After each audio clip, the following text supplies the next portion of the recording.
Get back!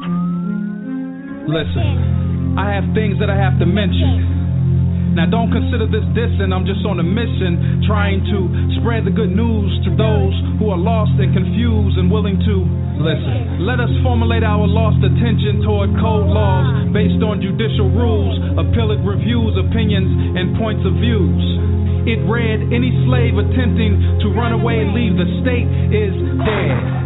As an off with his head after the whipping and lynching, a sickening invention invented by someone demented. A runaway slave refusing to surrender could be killed without penalty. All throughout the British colonies of America, this was the chemistry.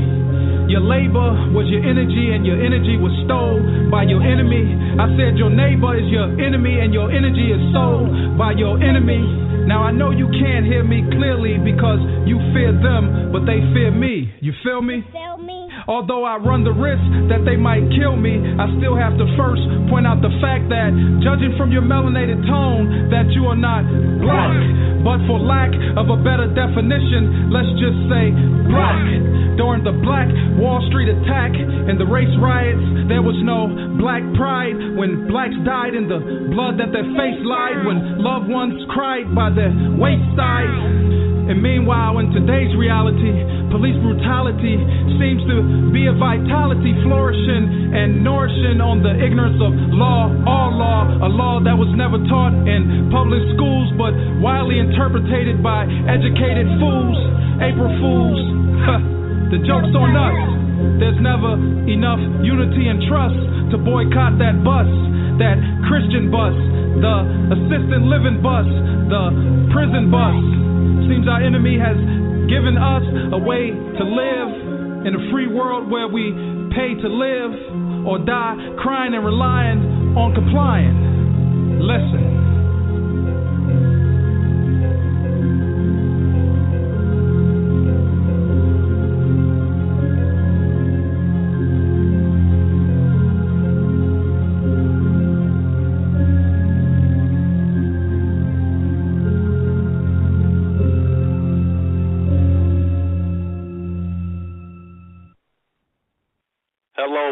Hello world, and peace to the gods. We are on Hindsight Radio, and this is the Sleep Sheep Show, and I'm your host, Selfe, a.k.a. Dwight Bay. And I want to thank, everyone who's tuned in. I always get a thrill out of coming on the radio. And I understand, that everybody don't have time to tune in or to make it. But it's cool. You can always go back and listen to the archives if you miss a show, which that's a good feature to have. And also, if you have any questions, you can press 1 right now. If you feel like you're going to have some questions or if you get some questions later, you can press the number 1 if you're on the phone. If you're in the chat, you can leave a message in the chat. Now, last week I had a hard time keeping up with the chat, working the boards and everything. But I'll try to, go back and forth and take a look in the chat and see if anybody has any questions or anything to say. Other than that, I hope you got your pen and paper so you can take notes, or you can visit corporatefreedomgroup.com to, like I said, catch the shows. So, also, yeah, you know what? I want to let people know that do consultations with me. When you're doing a consultation, you have to leave me your number so I can be able to contact you. Other than that, I won't know, how to contact you. And I also want to thank everyone that gave me a donation. I had a good show last week. I got a lot of feedback from it. I respect that and I appreciate it. And, people sent me donations. I want to thank you for that, whoever you are. And I hope that you continue to tune in, every week. And Keem, if you hear me, I might need you to help me with the chat too. If you see something in there that I can't keep up with, go in there, let me know if somebody saying something.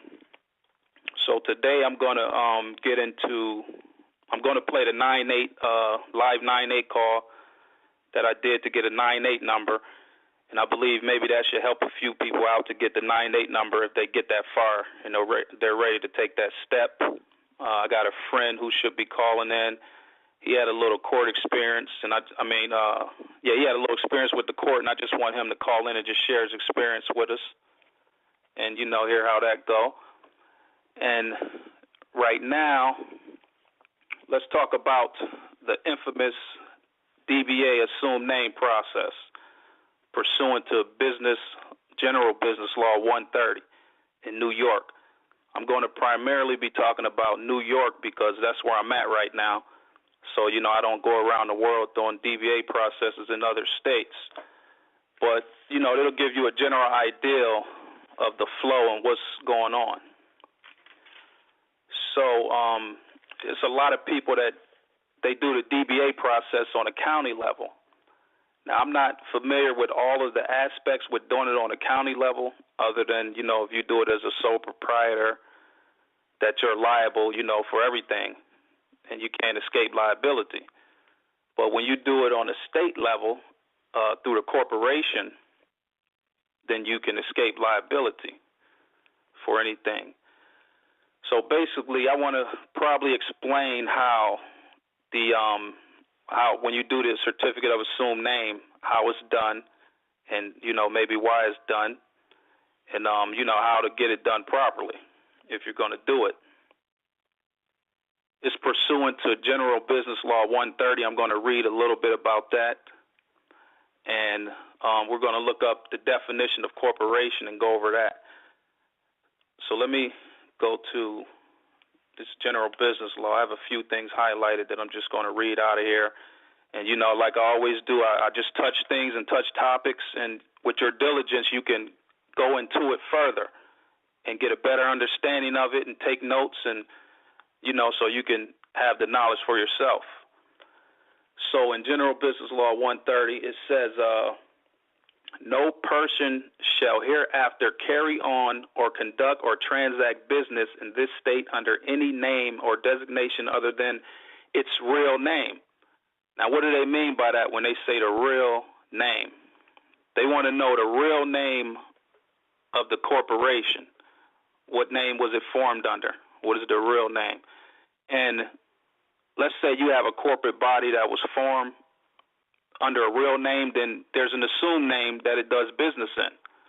So that's pretty much how they set us up, where they have it corporation formed and they switch the names around, and now we're doing business in assumed names without the authority, the proper authority. So it says, carry on or conduct or transact business in the state as a member of a partnership unless such person, if other than a corporation, limited partnership, or limited liability company, shall file in the office of the clerk of each county in which such business is conducted or transacted a certificate setting forth the name or designation under which the address within the county at which such business is conducting or transacted. And I'm going to go down a little further. I don't know if I gave anybody time to really pull that up, but it's General Business Law 130. And if you look on the application, that's what it said that is pursuant to.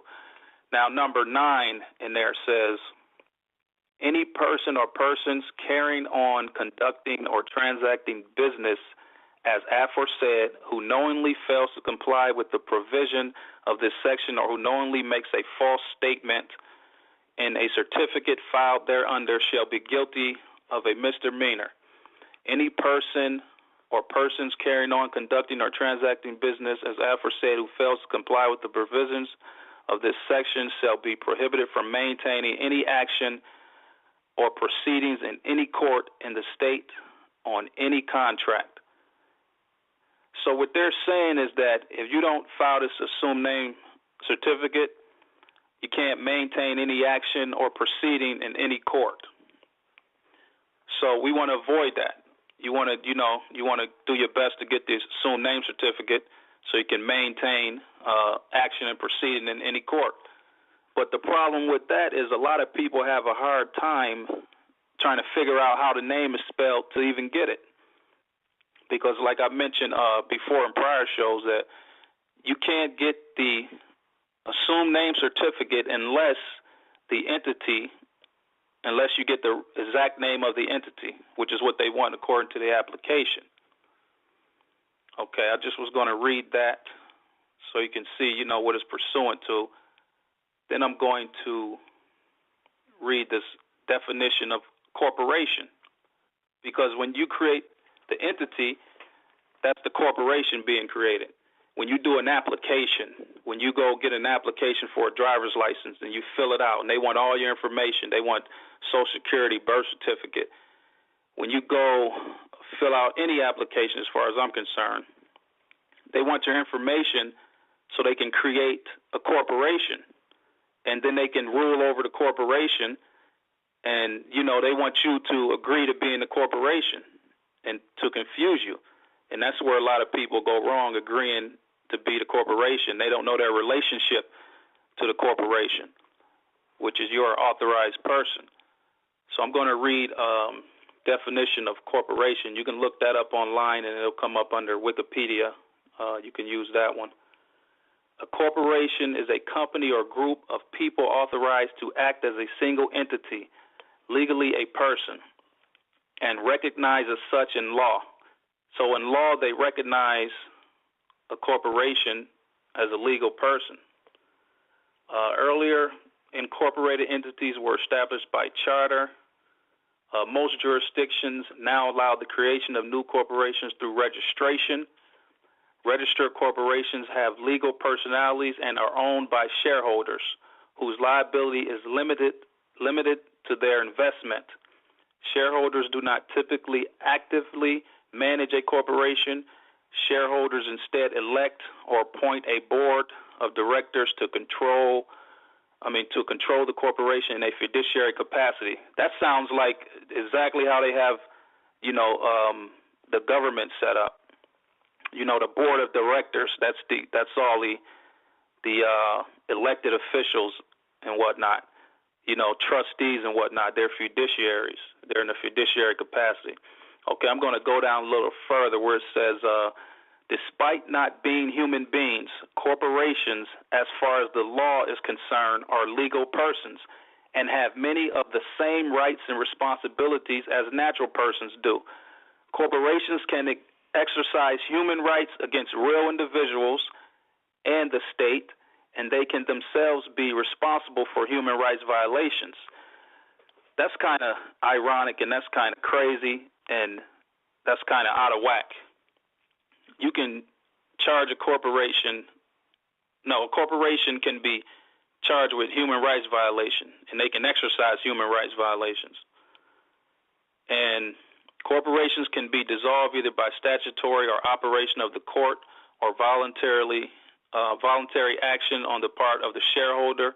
Insolvency may result in a form of corporate failure when creditors force a liquidation and dissolution of the corporation under court order.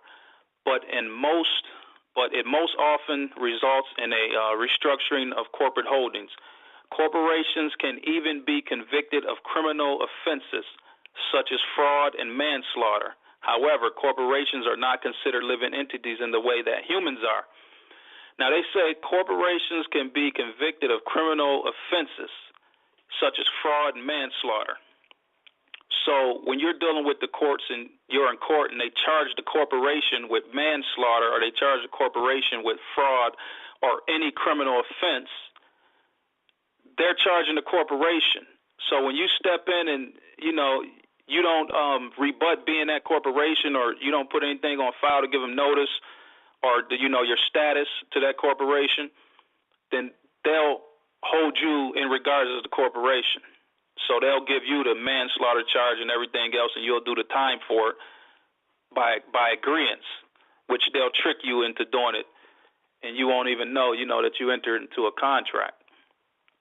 So that's just the definition of a corporation and the things that are in there. And I think, it's crazy that you can charge a corporation with fraud and manslaughter, but that tells a lot when they're charging people in court.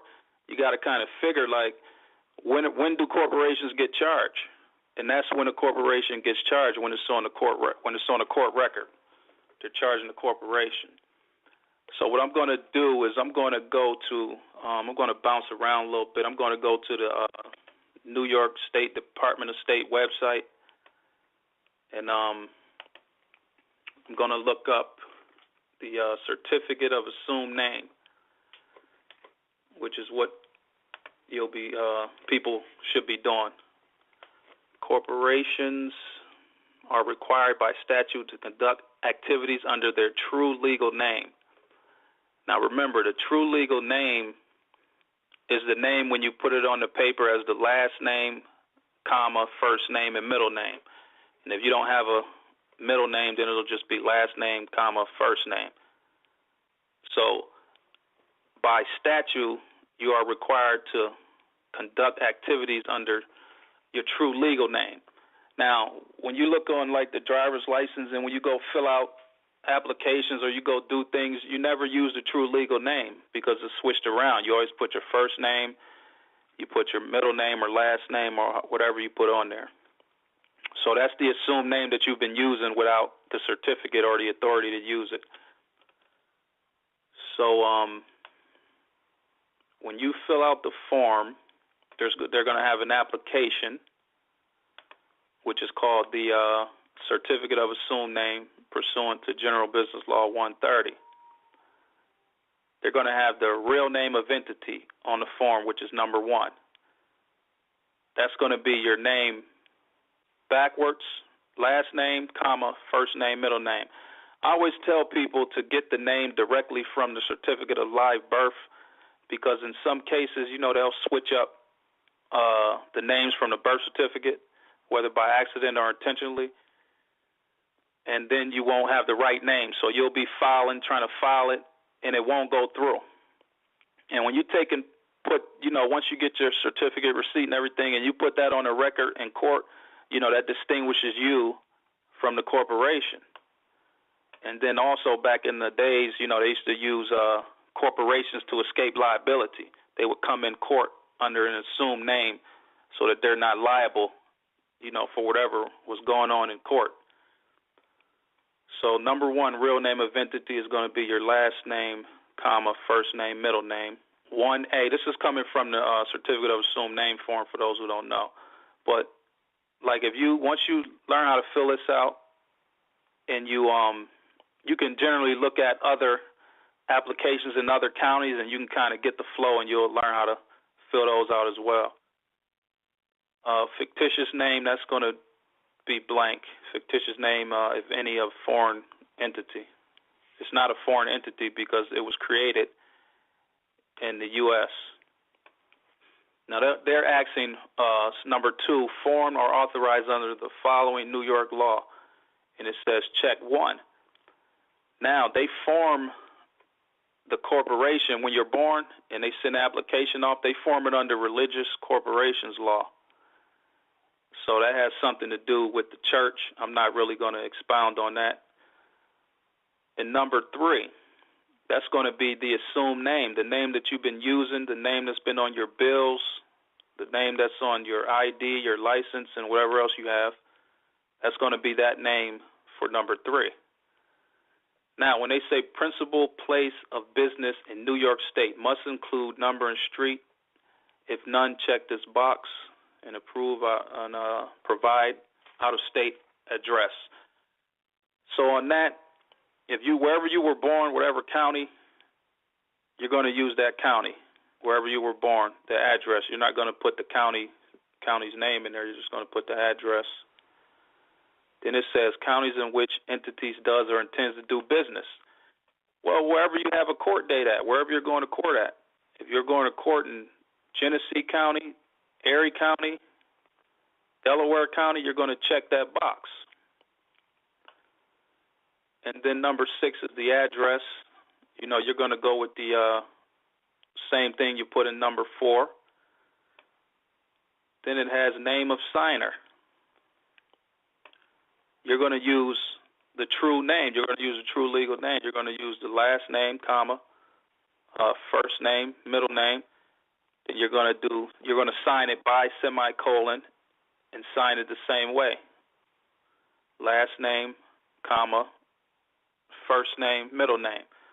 hope everybody can keep up, but you can, like I said, if you can't keep up, you can always go back and listen to it.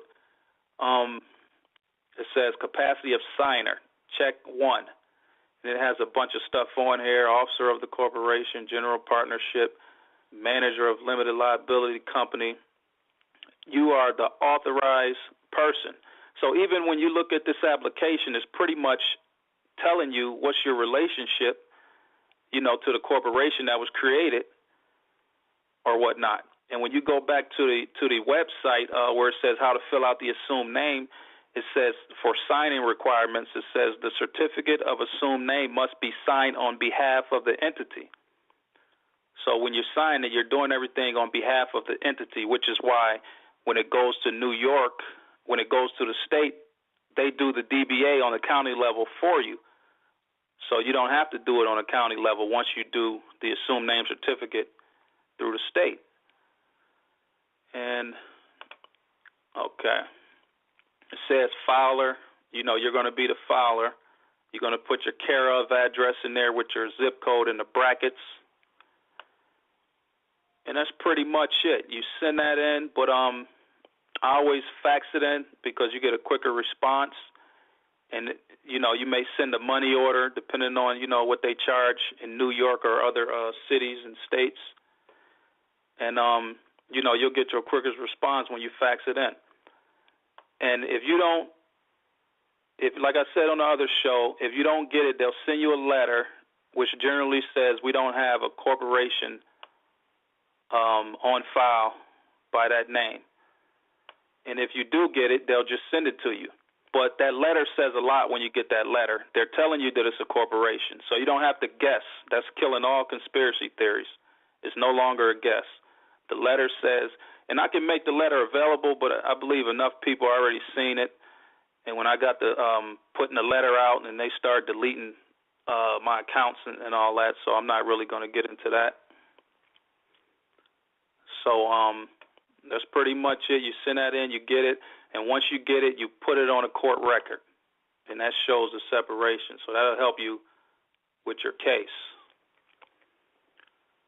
Now, if anybody's not clear on anything in there, or you have any other questions, you can press the 1, and when I get around to asking the questions, I'll be able to answer them to the best of my ability, and hopefully that'll be, enough information so you can try it yourself in other states or wherever you're at to see what happens.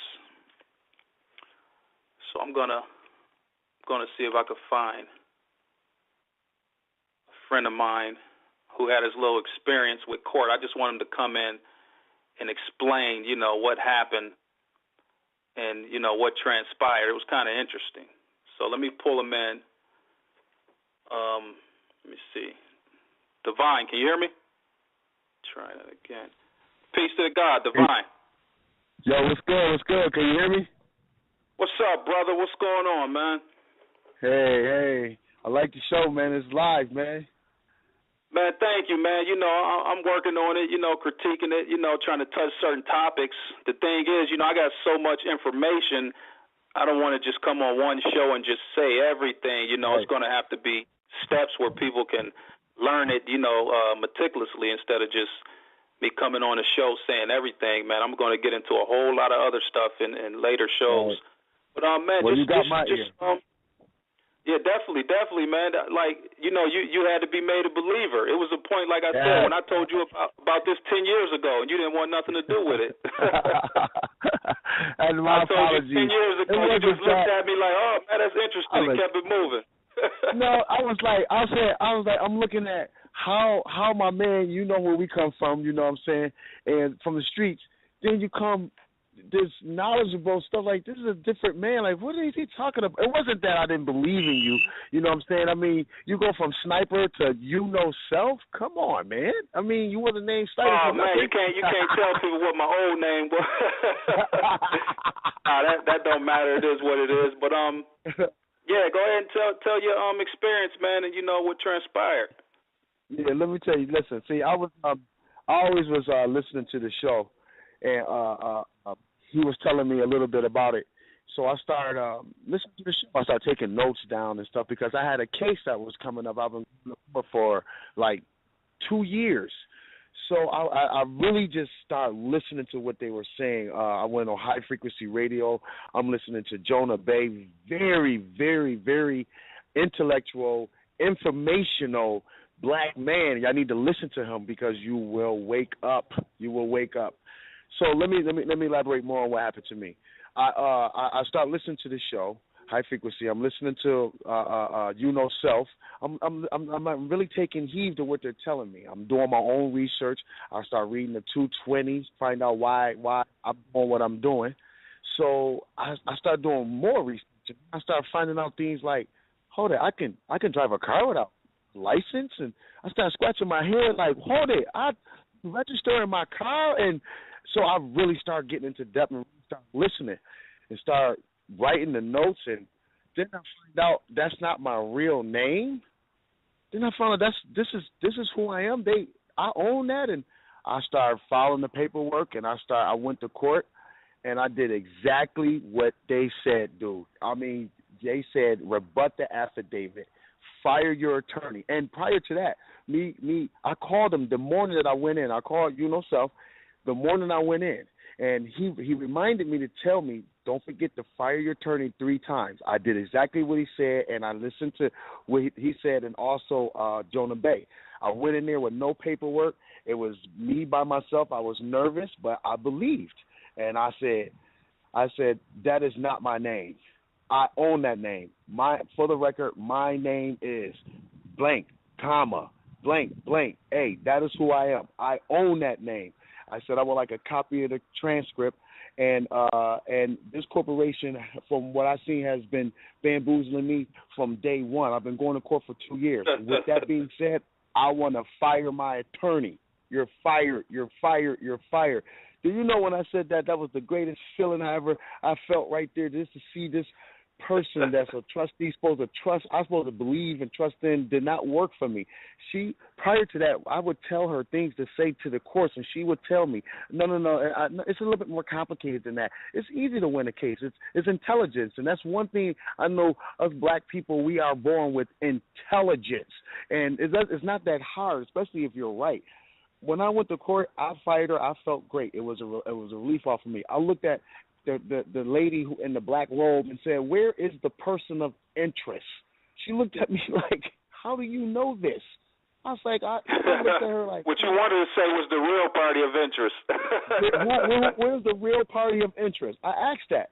And then he said, I wanted a copy of the transcript so that I can show that this corporation has violated me all the way around the table, because had I had representation, proper representation, adequately, the proper papers would have been submitted where this case would have been dismissed. I say, this has been going on for 2 years. I say, man, I'm done with this. She kept telling me to shut up, and I kept saying, why I got to be quiet? It's freedom of speech. I was like, I'm not scared of you. I was like, I own that name, and you'll continue doing business with that name, and it's mine. You know what? You did get in there and go renegade, which cost you, they gave you a contempt of court, right? Right, but when they gave me contempt of court, what I learned to find out that we were actually in negotiation, in debate, more or less. So when they call contempt of court, which is they're trying to work their trickery and their fear again to get you to shut up, because why? People in the background, they're listening. There's heads, they're scratching their heads, and they're saying, hold it. No, how did he's not even showing her no respect, but he's showing her some respect, but he's actually like defending who he is and who I had a man. They were sitting there puzzled. They told me to shut up. They cuffed me. They said, you shut your mouth. I said, what you call contempt of court, I call freedom of speech. So if you want to arrest me, I'll go under arrest, but I do not consent to none of this. And they took me in the back, and I actually laughed because she said, I'll see you next week later on in the week, in the month. But I remember that with me being private, me not being in her jurisdiction, I remember one show that Selfe had. He said, courts are open 24 hours. I said, I want to see the judge, the real one. I said, you can't hold me. And I laughed as they took me back. Now, I was wondering why they took me back, because I was kind of scared and nervous, like, oh, my God, they get ready to kill me. It's about to be a big conspiracy going down. So I really didn't want to turn my back on them. So I refused to turn my back due to my safety, because I didn't want to turn my back on them. So they really didn't. I thought they were going to attack me. They actually didn't put their hands on me, and they actually were catering to me. They were coming to me saying, Antoine, can I talk to you? I was like, excuse, that's not my name. Stop talking to me in my name, my corporate name. I own that. You recognize who I am. I didn't want to hear it. I didn't want to talk to anybody. When they brought me back in the courtroom after threatening me and illegally handcuffing me, arresting me, they brought me back in there 5 minutes later. When I came back, the courtroom was empty, full of pedestrians, or I'll say other business of people that they're going to get money out of. It was full of DAs and white shirts, and all these people was just trying to talk to me. I said, I was feeling so good, like, oh my God, they're listening. so when I went to court, I stood in front of her, and she said she's still going to judge me. She told me that I've been coming there for 2 years, and I was like, yes, y'all been making a lot of money off of me, and I'm tired of it. How much time were they trying to give you for that case? 3 years. I was facing. How long you been fighting that case for? 2 years. 2 years. It'll be 2 years next month. You went in there and did that in a few minutes, and they dismissed the case. The case was dismissed. They dismissed it in all three cases, but they gave me contempt of court. They gave me 30 days. She told me she wanted me to apologize. I told her that I'm not going to apologize, because that's like an admission of guilt. You know what's funny? When they gave you contempt of court, you called me and said, "Yo, they locking me up." I talked about that last week on the show. I said I got a friend. He's a rookie. He didn't know what he was doing. He went in there and called it contempt of court. But prior to that, I didn't know that they had dismissed your case until you got out and told me. You know what I'm saying? They dismissed everything. Everything was dismissed, and they just gave me she threatened me with 30 days. I still didn't apologize to her. When I apologized to her, I told her I don't respect the robe. I'm not respecting this corporation. As a man and a gentleman, I'll apologize to you if you feel as though that I disrespected you for standing up for who I am. Then I'll give that to you, and I think it's sad. But no, my wish is that I do not apologize for contempt of court. And she said, and before I could finish, she hit her hammer and said, I will take your apology for contempt of court, and she gave me 15 days, which I only did 8 days. You only did how many days? Days out of 3 years I was facing. And I was not scared when I went to court. I was nervous that I made sure that I say everything that I said correctly, because I practice it over and over, because I'm like a rap star for those who know who I am. I remembered it, and I went in there, and I won. Listen, this is real. And that's good, man, because 10 years ago. You know what? That's what it takes to really get people on it. You know what I'm saying? People are skeptical and they're fearful. You know, you have to get on your fearless side, and then you have to go in there and you have to just stand in what you are and what you represent. I would never have anyone represent me ever again. The best representative is myself, because no one can defend me better than me. And you the are very the place defender of yourself. I was scared of that place. Let me just say this real quick. That's the very place that I was scared of to go to. Now I am running to it so they can give me everything that they owe to me. And we all should take heed to that. Yes. Yeah, we're going to work on that, too. Okay. All right, man. I'm gonna keep you on the line. I'm gonna mute you up. Okay, I'm gonna keep you on the line. If you have anything else to ask, just press the 1, and I'll get back to you. All right. Okay. All right. Thank you, man, for sharing that with the people. All right, I appreciate you for having me. Peace and love to everybody. Yes, sir. Sir, definitely. Peace. Anyway, I did, like he said, when I said that court is 24 hours, I did have an experience where I was able to go into court on a Sunday morning at 3 a.m. in the morning. And, that said a lot to me as well as far as how the system works. It was state troopers. I explained that on another show before where I had to stay. Yo, go ahead and I'm trying to mute you out. Let me see. Oh, you know what? All right, I got you. But yeah, I was able to get the state troopers to take me to court. For those who didn't, hear the story yet, Sunday 3 a.m. and that was very interesting. I told them that they were violating my right to due process and get me to a magistrate or a judge right now. So they were saying, no, you're going to go to the county jail and you'll go Monday and all of this stuff. So I told them, I said I get a phone call, right? I said, what's the judge's number? I'll call him myself. So they wouldn't give me his number. They said, no, we're not going to give you his number or whatever. And they went in the back and did whatever they did. Then they ended up coming out and said, all right, we're taking you to court. I thought they were playing with me. But sure enough, they took me to court, and, the judge came in, and we had court. And then, he came in, and I was in his chambers, and he's writing down stuff. And I told him I need a recorder, a stenographer up in here to get this, on the record. And then they called her in about another half an hour, and then we left around 4 o'clock. I still went to the county jail, but nonetheless, I got them to take me in the court on a Sunday at 3 a.m. in the morning when people are out at the clubs partying. I'm in court, holding court. I think that's amazing right there in itself. But anyway, Divine was charged with contempt of court, and I got this old book. I think it's like from 1938 or something like that. National Lawyer's Manual, Contempt. It's by Edward M. Dangle, and the year is 1939, and it has contempt, the word contempt in here. I want to go over that and just kind of read the word, how it is in here. It says, contempt of court is disregard of authority of the court. It is an offense against a court of justice or a person to whom judicial function of the sovereignty have been delegated. It is a disobedience to the court, an oppose or a despairing of the authority, dignity or justice of the court frequently, and it consists in a party's doing that which has been enjoined from doing, or not doing that which has been ordered, commanded, or required to do so by a decree, order, or process of the court. So that's just pretty much what contempt of court means right there, contempt. All right, now I'm going to go to the chat room. I'm going to try to keep up with the chat, and I see a couple questions in there. I'm going to try to answer some of those questions if I can. Okay, somebody said United States is a corporation. The United States is insolvent. Yep, they were bankrupt in 1933.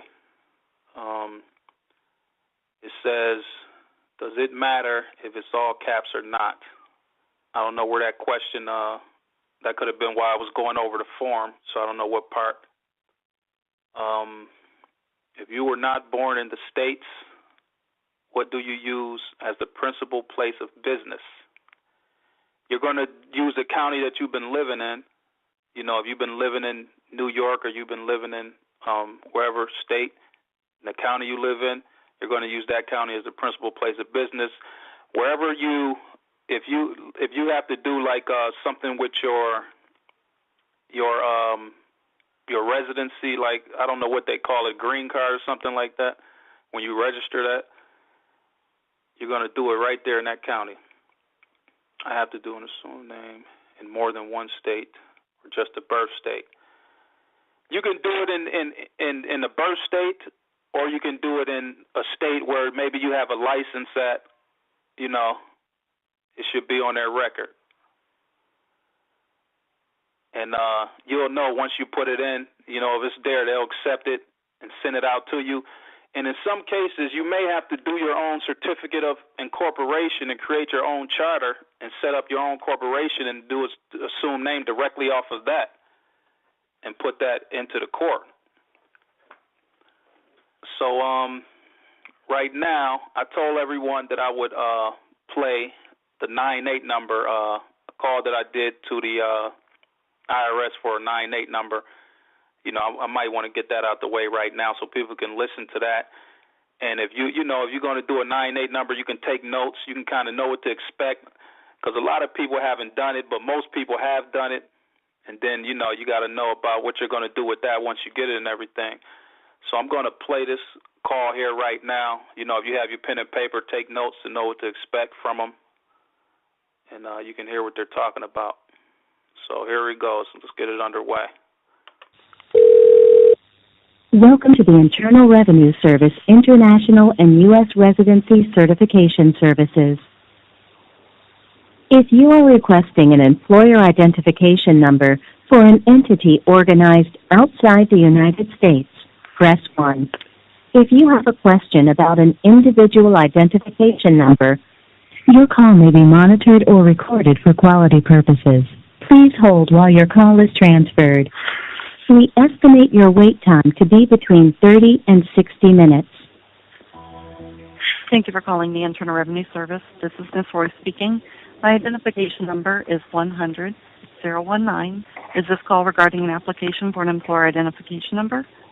Yes. Can I get that employer number one more time, please? Sure, it's 100-019. Okay, thank you. Yes, it is. And is this for an entity formed outside the United States and its territories? Yes. Okay, and may I have your name, please? Dwight Bay. Do you need me to spell it? Yes, please do. Dwight, D-W-I-G-H-T.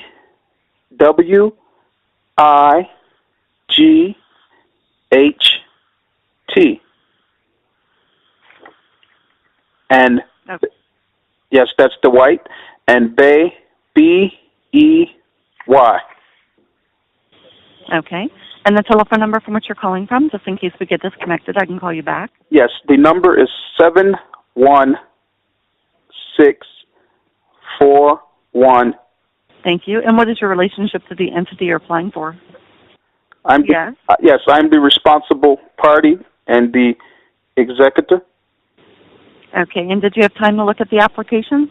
Yes, I have it, everything ready to go. Okay. We usually start with line 8. Is the application for limited liability company? No. And 9A, type of entity? It is other non-withholding foreign grantor trust. There's no such thing as a non-withholding grantor trust. No, on here there's trust. Yes, but there's no such thing as non-withholding. Yes, I understand that. Okay, so we can put it under trust. Right. Okay, and you said you're the responsible party, and do you have a Social Security number or individual tax identification number from the United States? No, I do not. Okay, and who's the grantor? Dwight Bay. So you'll be funding the trust, is that correct? I will. Okay, who's going to be funding the trust in whole? I will. One moment. And what is the name of the trust? Dwight Bay. And who's the trustee? I am. That's the question. I'll be the temporary trustee, and I will appoint another trustee. And the mailing address? The mailing address is a satellite. It's care of 01 L.E. Court. Rwanda is the city. And how do you spell that? W-A-N-D-A. Okay, and the state? New York. The zip code? 140.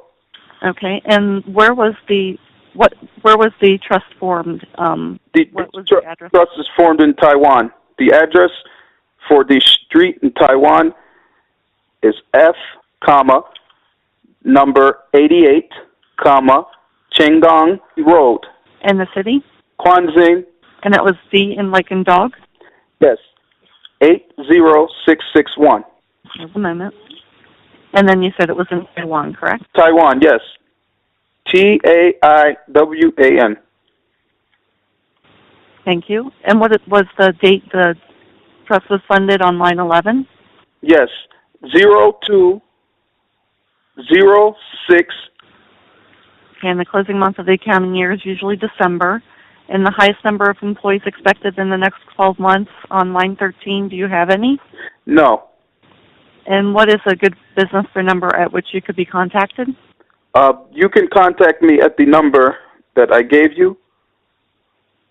And I have a fax. You can fax me as well. And what was the fax number? 88869. So if you ever need the fax, you will have that. Yes. If possible, can you fax any correspondence to that fax? Well, we never do that. We have to send it through the mail. All right. Okay. Now all I have to do is make sure I have to do some research, and then I will. Then we'll have to go over make sure everything I spelled is correct. So give me 1 moment for the research. 1 moment. Yes. Okay. Now all I have to do is make sure I have everything spelled correctly. So if I missed anything, please let me know. All right. I have the legal name of the trust as Dwight, D-W-I-G-H-T, space Bay, B-E-Y, space T-R for trust. We have you as the trustee, Dwight, D-W-I-G-H-T, space Bay, B-E-Y, space T-T-E-E for trustee. Mailing address, 01 LE, space Court, CT. And that was in WANTA, space New York, NY, 140. We have the location address as IS, space 8 Chengong, CHENGGONG, Guanzhen, QIANZHEN, space DIST, DIST. Yes. Then we have Kaohsiung, KAOHSIUNG, and that was at zip code 80661. Yes. In Taiwan, TAIWAN. Is this correct? Yes. Okay, thank you. 1 moment, please. Your new employer identification number is 98-60. Can you repeat that, please, one time? Sure, it's 98-60. Okay, thank you. That's clear. Okay, and you'll be receiving a notice in approximately 2 weeks listing any required returns and the first due date of each return. The notice should be kept in your permanent records, and you may want to make several copies of the notice so you'll have it on hand if it's needed for verification of the employer identification number. All right, thank you. And you said there's no way you can fax it to my office? It could be faxed, but we don't normally fax correspondence on a regular basis. It's a secure fax. If you can fax it, I would really appreciate it. Are you right there by the fax? Yes, I am by the fax. And you can confirm that you received it? Yes, I can confirm that I received it. Okay, it won't be the notice that we generate from our computers, but it will be a note that can be used for. That's fine. For any. Okay. Give me 1 moment. All right. Thank you. Thank you for waiting. I'm not going to be able to send it through mine because they took the system or the program off of my computer, so I can't send you a letter. But if you give me a couple minutes, I might be able to get my neighbor to send it to you. Is that okay? Yes, that would be fine. Thank you for waiting. Did you receive it? Yes, I'll check. We're sending it through e-fax, so it may take a little while. Okay, yes, it may take a while. So I guess that's it. Okay. Well, you have a great day then. Thank you. You as well. Thanks. Bye-bye. Okay, that was the call right there. You know, y'all hear how I was going with my accent? Had to go with my accent. Now, I said something in there in the beginning. I said something about non-withholding grantors trust. You know, I did that intentionally just to, so you can hear from them what they said is no such thing as whatever that is. Because somebody was telling me something about that's, how you do it or whatever. But anyway, hopefully that audio helps people out that didn't get a 9-8 yet, and it kind of give them, a platform to start with, because some of those questions that they ask are not on the application. So, you would know what to expect now. Like they said, they generally start from line 8. So now we call in, they're going to more likely start from line 8. Anyway, I think I'm going to go to the lines for a little bit, see if anybody has anything to say, any information or anything. And once again, we're on Hindsight Radio. This is the Sleep Sheep Show. And shout out to the Supreme Team, everybody behind it, making everything function. I'm going to go to 225. Peace to God. Peace to the gods. What's good? Who is this? What's up, Dwight? This Joey Bounce. Hey, what up, brother? What's happening? What's up, bro? Showing you some love. Man, when you gonna hit me with one of them drops, man? Like you be hooking Jonah up. You know what I'm saying?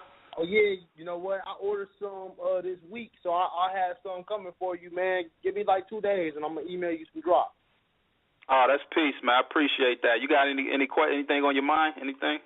Yeah, you know, I wanted to chime in because, you know, I just got my 9A number a couple of days ago. And, oh, okay, I want to talk about that process because, you know, I ain't going to lie, man, I was nervous, man, because, you know what I'm saying, I had heard so many people talk about they wasn't getting them and stuff. So I went on ahead, man, I filled out my SS4.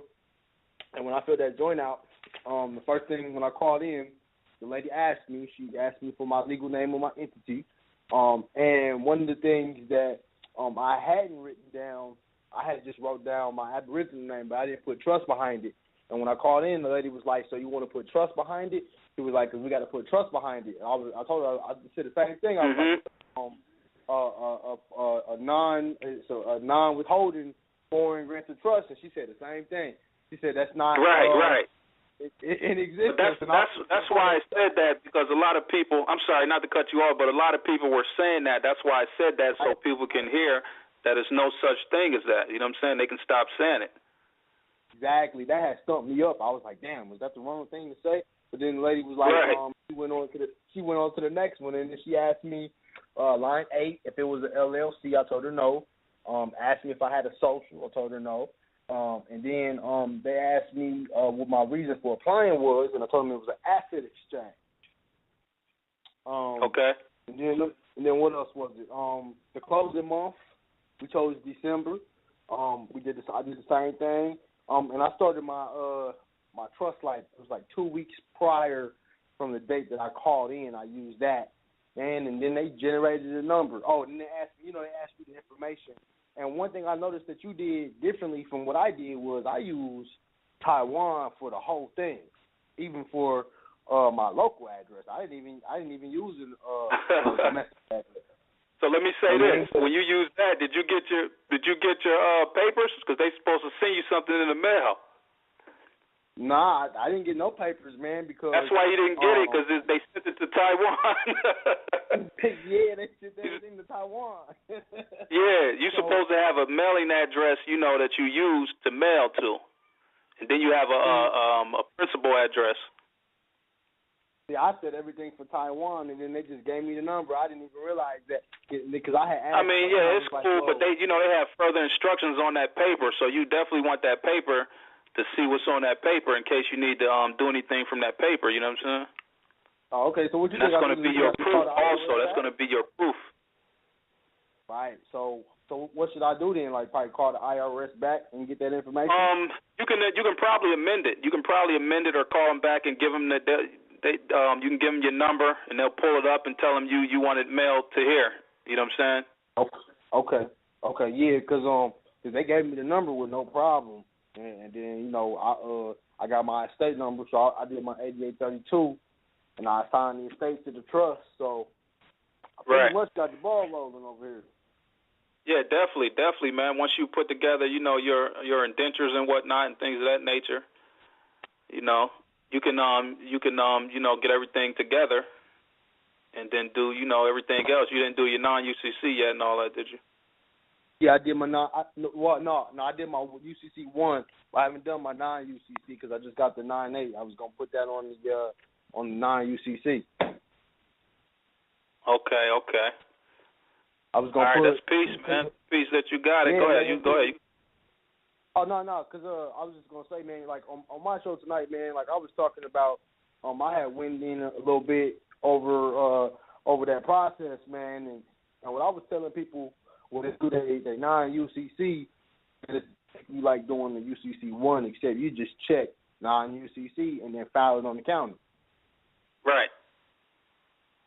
I mean, so it's a process, man. But I'm gonna make sure I do that though, man, because I didn't realize that I had to have a domestic and care of address because I was gonna do that at first, right? And then somebody told me not to do that. I mean, I got mine in the mail, you know what I'm saying? I got my papers they sent me. You know, everything went through the first time. That was the call right there. And I just called on GP, like, let me go ahead and do this, because I've been putting it to the side, you know what I'm saying, because I'll be a little busy. Yeah. Like, let me go ahead and knock it out, and let me go ahead and save this audio for people that, you know, can hear how it's done, so they can know what to expect. Yeah, that was executed real well, man. It reminded me a lot of the call that I had, man, because what you think of my accent, man? You know, my accent, I was going in. I said, hey, man, you sound like a white dude. Man, I sound like a white dude, Chinese dude, black. I switched it up, man. I was getting a little bit of everything in there.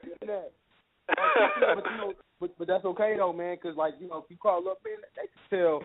Especially, you know, when you got certain people over there in the IRS, they can tell who's calling for what, man.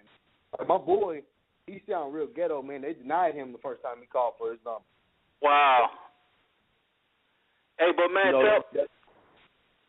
ahead. Tell everybody about your show, man, and how that go. You know what I'm saying? While you on here. Oh, right on. Yeah, right on, no doubt. I'm on High Frequency Radio every Saturday. We come on about an hour before Dwight show. So we come on at 6 p.m. Eastern Standard Time. We only on for about an hour and a half. So when you get off my show, you can go hop on and listen to Dwight show or Sleep Sheep. You know what I mean? And keep getting this information.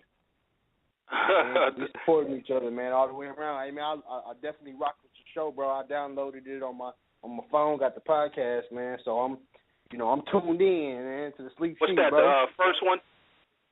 Yep, got the first one on my phone. Okay, yeah, man. I like numbers, man. That second show in the archives, it did a lot of numbers on it, man. I appreciate that. You know, for everybody that got a chance to double back and listen to it. Yeah, and that website too, bro. That website, Corporate Freedom, man, that joint is on point, bro. CorporateFreedomGroup.com. Appreciate it, man. Appreciate it. That's on point. That's on point, man, Dwight. So keep doing your thing, bro. You got my support, man, and I'm gonna get you some drops in a couple of days, bro. Get you rocking over there. Oh man, that's peace. That's peace. All right, then. Thank you, man. I appreciate you calling in, man. You know, if you want to rock with me, I'll leave you in case you got anything to add. Cool. I'll rock with you for a little bit. Okay, yep. All right, I'm gonna leave your mic open. My phone, so I got a little question or something. Yes. All right, I'm gonna go to the next caller. The number is 920-265. Peace to the goddess. Peace to the God. Hey, Dwight, this is Jennifer. I had two questions. Born and raised in New Jersey, been out in the state of Wisconsin for 15 years, and I am new to your show. I just caught on to it today. And the two questions that I have is, when doing the state certificate of assumed name, do I have to do one for New Jersey and for the state of Wisconsin? I've been here for 15 years. And the reason why I ask that is because the marriage license is from New Jersey, but we're out here in the state of Wisconsin. And there are two court cases in two different counties. The one court case is, my main concern is the divorce. And they've got me under. Okay, how? Let me go start with that. You can do it for either both states or one or the other, and then you can still submit it in the other state. Now, how I did mine. I'm gonna explain how I did mine. I was born in Florida. However, I was able to do one in New York. Now, I believe, and I also came to the conclusion with reading and studying information that, you know, they created a corporation when I did a license, or maybe when I enrolled in school, or maybe when I got a certain job that was tied into the government, or any time they took my Social Security number and birth certificate for anything. They created a corporation off of that information. So if you've been there for 15 years, anything over, I believe it's 10 years or something like that, they're going to have you in the system. So more than likely, I would try for it there as well, and then I would do it. You can do it by mailing also in the other state where you were born. And if either one comes through, you can use either one of those for your court. But now, Okay. What's going to depend on whether you get it is it's going to – go ahead. I'm sorry. The other question to the first question is they're using Jennifer B. McLaughlin, Jennifer B. Kroshevsky, which is the maiden name. When I fill out the one for Jennifer Kroshevsky, do I put in Jennifer B. Kroshevsky and then Jennifer Bettina Kroshevsky, because they're using all the different names? Well, they're going to want the real name of the entity. That's what they're going to want. Or if it depends, they call it trade name. In other places, they call it fictitious name. They're going to want the real name of the entity, which is going to be the corporate name. That's like, let's say McDonald's is the corporate name, and they have the Big Mac. Okay, they do business in the name of the Big Mac. That's the assumed name. So they're going to want the McDonald's name, not the Big Mac or the Whopper or whatever else. So what you're going to do is you're going to do the corporate name is going to be your last name, comma, and your first and middle name. Now, I don't know as far as like if you were married and how they initiated it, depending on how you did your paperwork. So you may have to do it in both names and see which one go through. But they won't accept it or give you an assumed name unless it's already filed in their office, the corporation. But the other suggestion is that you do an articles or a certificate of incorporation from scratch and then try to file it, and then you can do a assumed name directly off of there because you'll have all the information for it, and they'll give you one off of that for sure. And then you can also put that into the court record. Okay. The second question is in regards to when you did the 98 phone call. She had asked you for your Social Security number. How come you didn't give her the Social Security number? Because I was not born within the United States where it required me to have one. I'm not, I'm not within that jurisdiction. Okay. Now, if you were a United States citizen, you give them a Social Security number, then you're creating a domestic. They wouldn't give you a 98 number. They would give you another number. Okay. I'm sort of just getting into this whole process, sort of, almost.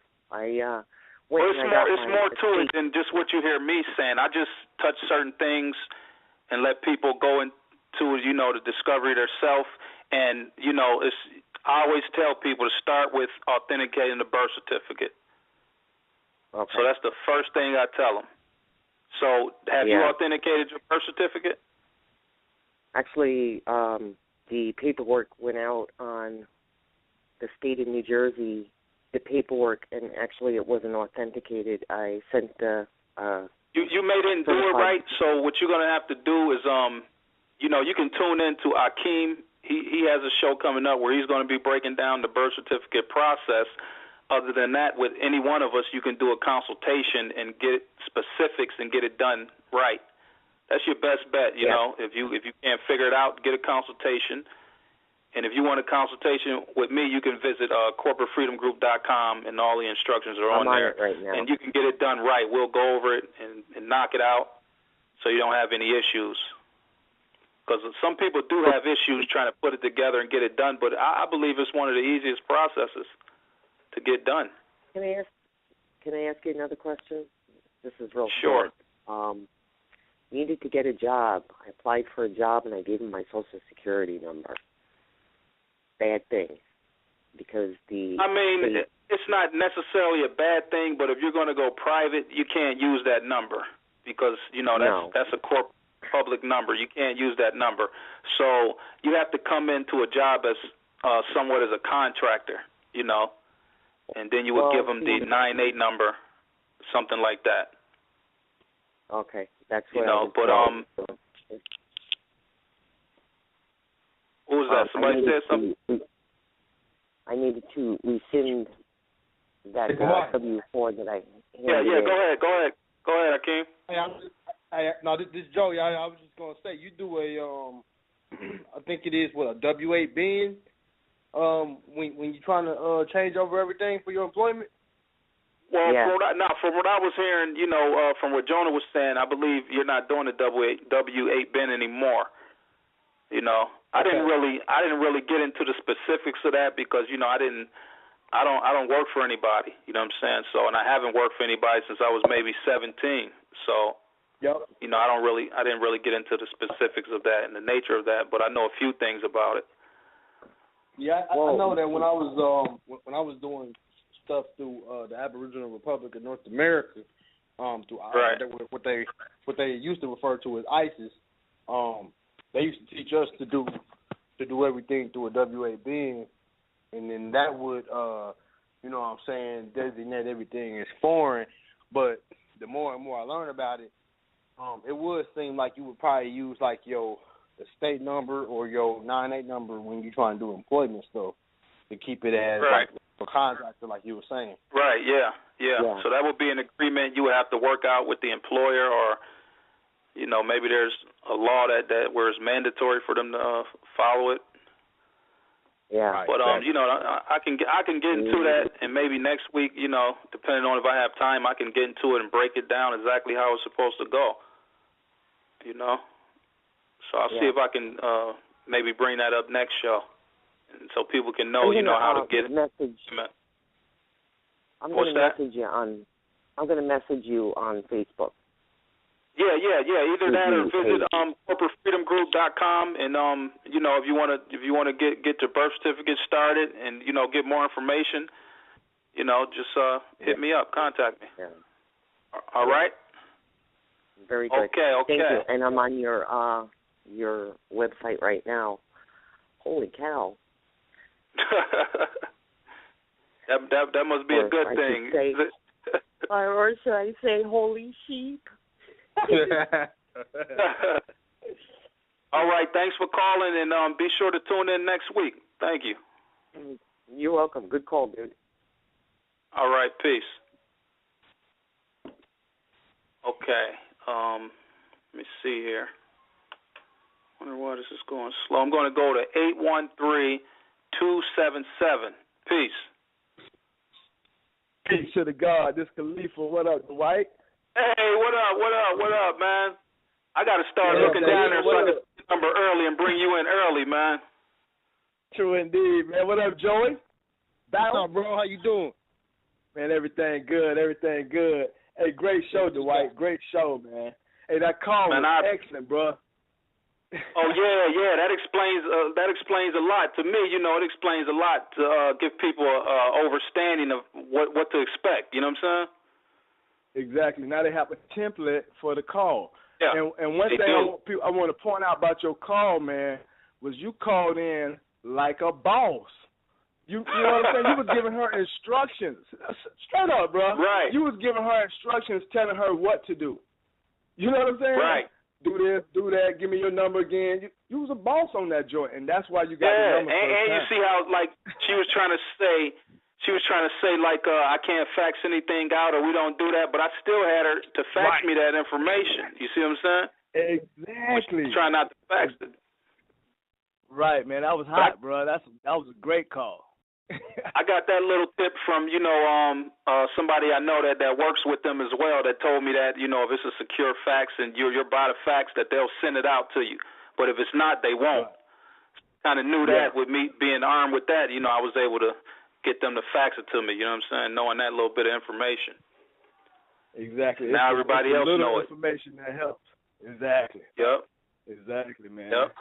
Great call, man. I just wanted to call in and give you kudos on that, man. Man, I know you rocking out with me. You already know. You rocking with me? Okay, for sure. Yeah, I'm with you, bro. Definitely, man. Definitely. I appreciate it. Keep the call live, you know what I mean? When I get boring to the people. Man, you dropping that info, bro. I hope they writing it down. Exactly. Okay, what's a lot of people with their hands up, so I'm gonna go down to another call. 317. That number looks familiar. 317-313. Peace. Peace. What up, Peace. Dwight? Who this? Yeah, I'm in Indiana. Okay. I got you. What's good? Yeah, chilling, man. I just had a couple comments, man. I was listening to Let me say this earlier. real quick. Let me say this real quick before you say something. Somebody said in the chat, how do you raise your hand? You press the number 1. Press number 1. All right, sorry about that. Go ahead. Now, I just had a couple comments. I was listening to Joey's show earlier before you came on. They was talking about the birth certificate and stuff, and people just had a lot. You could tell a lot of people had just started catching on to the information as far as the process and how to go about doing certain things. And, like, when you played the 9/8 audio, and, like, Joey is like, he gave them a foreign address and a foreign mailing address. You know, like, a lot of things, like, they go back and listen to old shows and the webinars, you know what I'm saying, that Jonah and Yusuf did. Like, all that stuff is, like, in there, you know what I mean? You just have to, like, keep going over it and take screenshots of it, you know what I mean, just to get it in your psyche every single day. You don't have to go in hours and hours every day, but you need to do something that makes you better and makes you learn this stuff verbatim every single day. You know what I mean? It just comes second nature to you. And so, like, you're not going to get it as soon as you're starting out, you know what I mean, because it's too much information to soak in because it's all brand new. You know, and some of the stuff you're going to have to experience. Like, you're going to have to go out to the Secretary of State, you know what I mean, just to see, because it's all brand new. You've never done it before, you know what I mean? You got to call them on the phone, talk to them, you know what I mean, just to get the feel of it. It's like, you know what I'm saying, I look at it like this.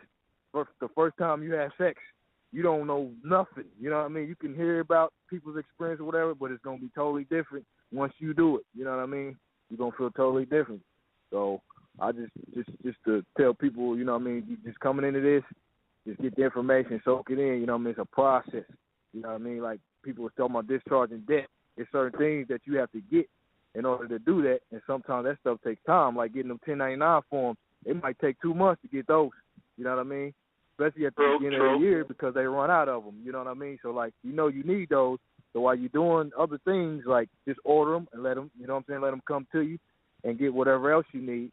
And, like, people still asking, are they supposed to send their original birth certificate out once they authenticate it and then put the affidavit? And Jonah said it like 1,000 times. Would you give your title away to your car? Hell no. So you keep that. You just make a whole bunch of copies of it. Like, I made 100 copies of my birth certificate, you know what I mean? And notarize them and all that stuff. So, like, that's what you're sending out. You're not sending out your original. So that's you're sending in that true and correct copy. Right. With the affidavit attached. And a lot of people have been attaching affidavits before they even get the whole thing done. You know? Right. Yeah. And you don't supposed to do that either. I always order two birth certificates when I do mine, or I tell anybody else, you know, just in case one get lost in the mail, you can get right on it and get another one out, you know? Right. And do it more secure mail where, you know, nothing won't happen to it. But, man, I appreciate you calling in, you know, with that advice for people, man. You got anything else? I got one more question. I did a DBA in the county where I'm at. I did it for a sole proprietor. And proprietorship. And how when I did it, I used a care of address. Of course, it's old house I used to stay, but they mailed me the letter. They mailed me their copy. I kept my original, so you keep your original, but they mailed me their copy that they stamped and filed in, and they mailed it back to me. And they had my last name first, middle name, first name. That's what it said on the front. And then when I opened it up, it had my name, first, middle, and last. You know what I mean?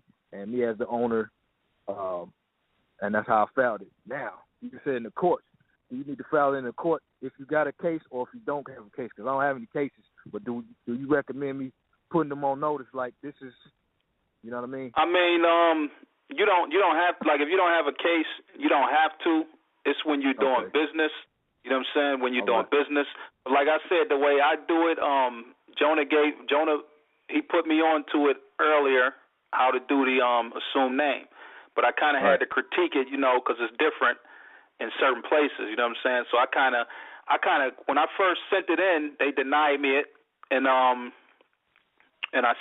sent it in again. They denied it again, and the third time it went through. But as I sent it in, the guy that I was sending it to, he was kind of leaving little hints on the application, saying that this is wrong, that's wrong, and, that was guiding me to be able to fill it out. And I don't think nobody else does that, but every letter he sent back to me, it had a little hint that you got to check this or fill this or this is what it is. So that's how I was learning how to fill it out. Then when I finally got it and I did somebody else's, and they didn't get theirs and they got that letter, and that letter is what taught me that the corporation was on file with them already before you even do it. You know what I mean? So I normally always want to go through the state, and they do it through the county for me. I don't go directly to the county to do the DBA. The state does it. Okay, because they sent me a credit application. I was waiting, and like 2 weeks later, they sent me a business American Express card to apply for. So I'm like, get it. They must have tucked it up. Yeah, they must have picked it up in the public records or something. So I just left it like that because I was going to file it in the state.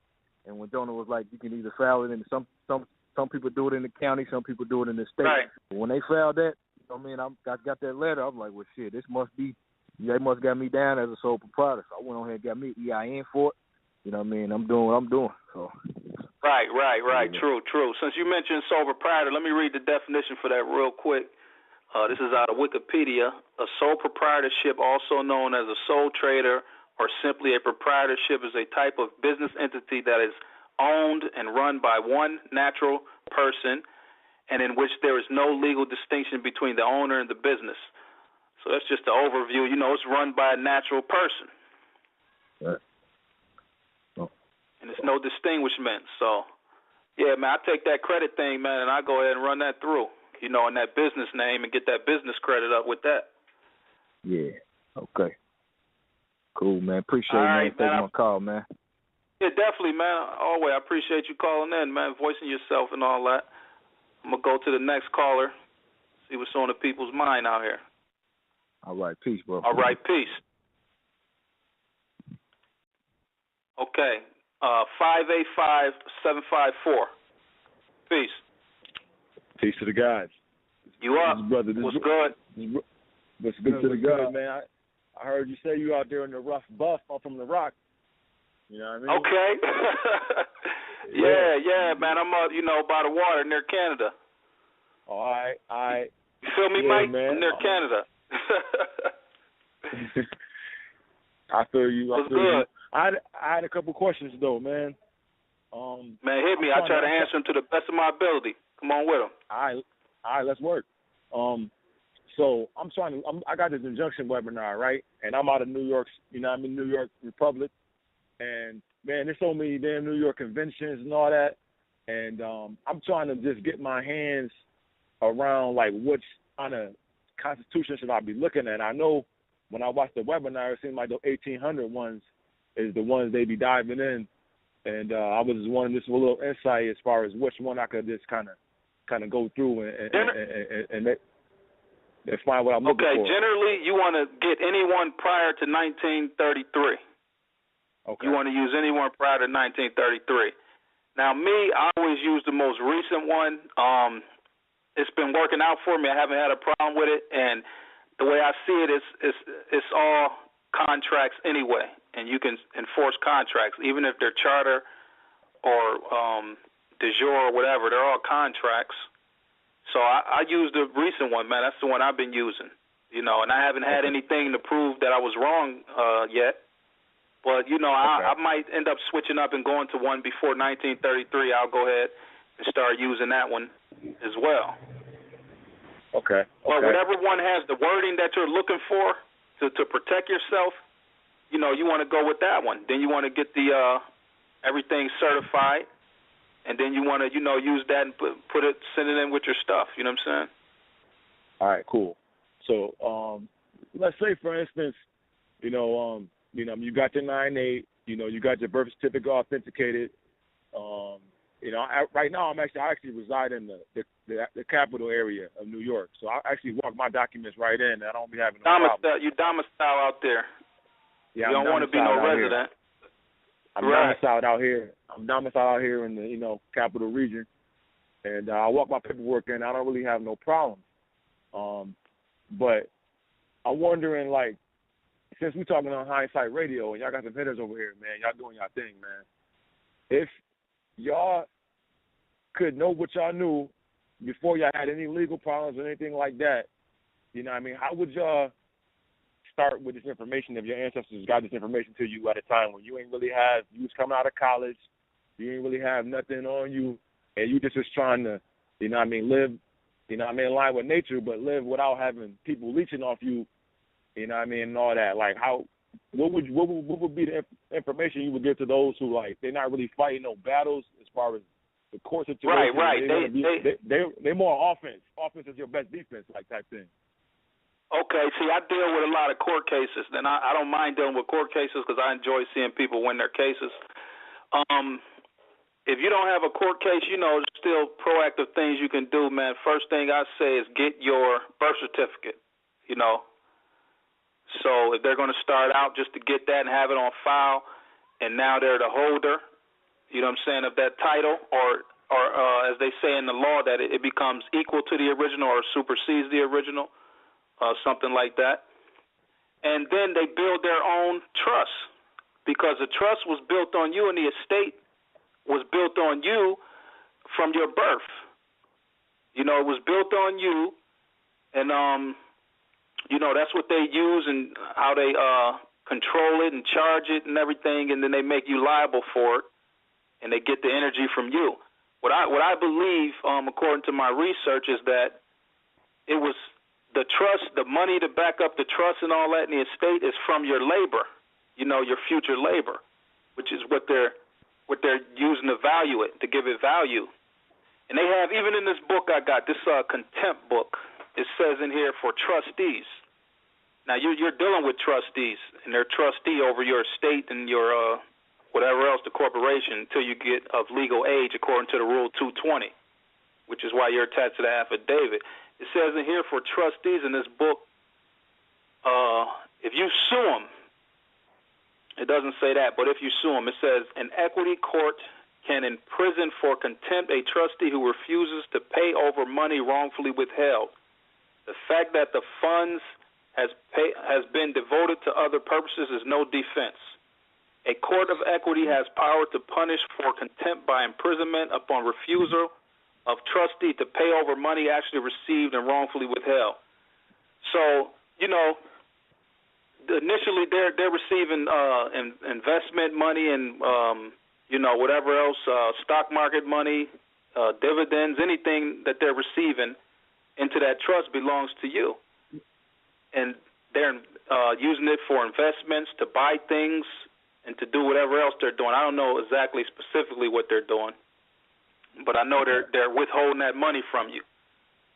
So when you sue them, man, even just anybody that was born here and come up under that, you know, you're going to have to eventually sue them, like we've been talking about, to get them to give you the money, you know, that they're withholding.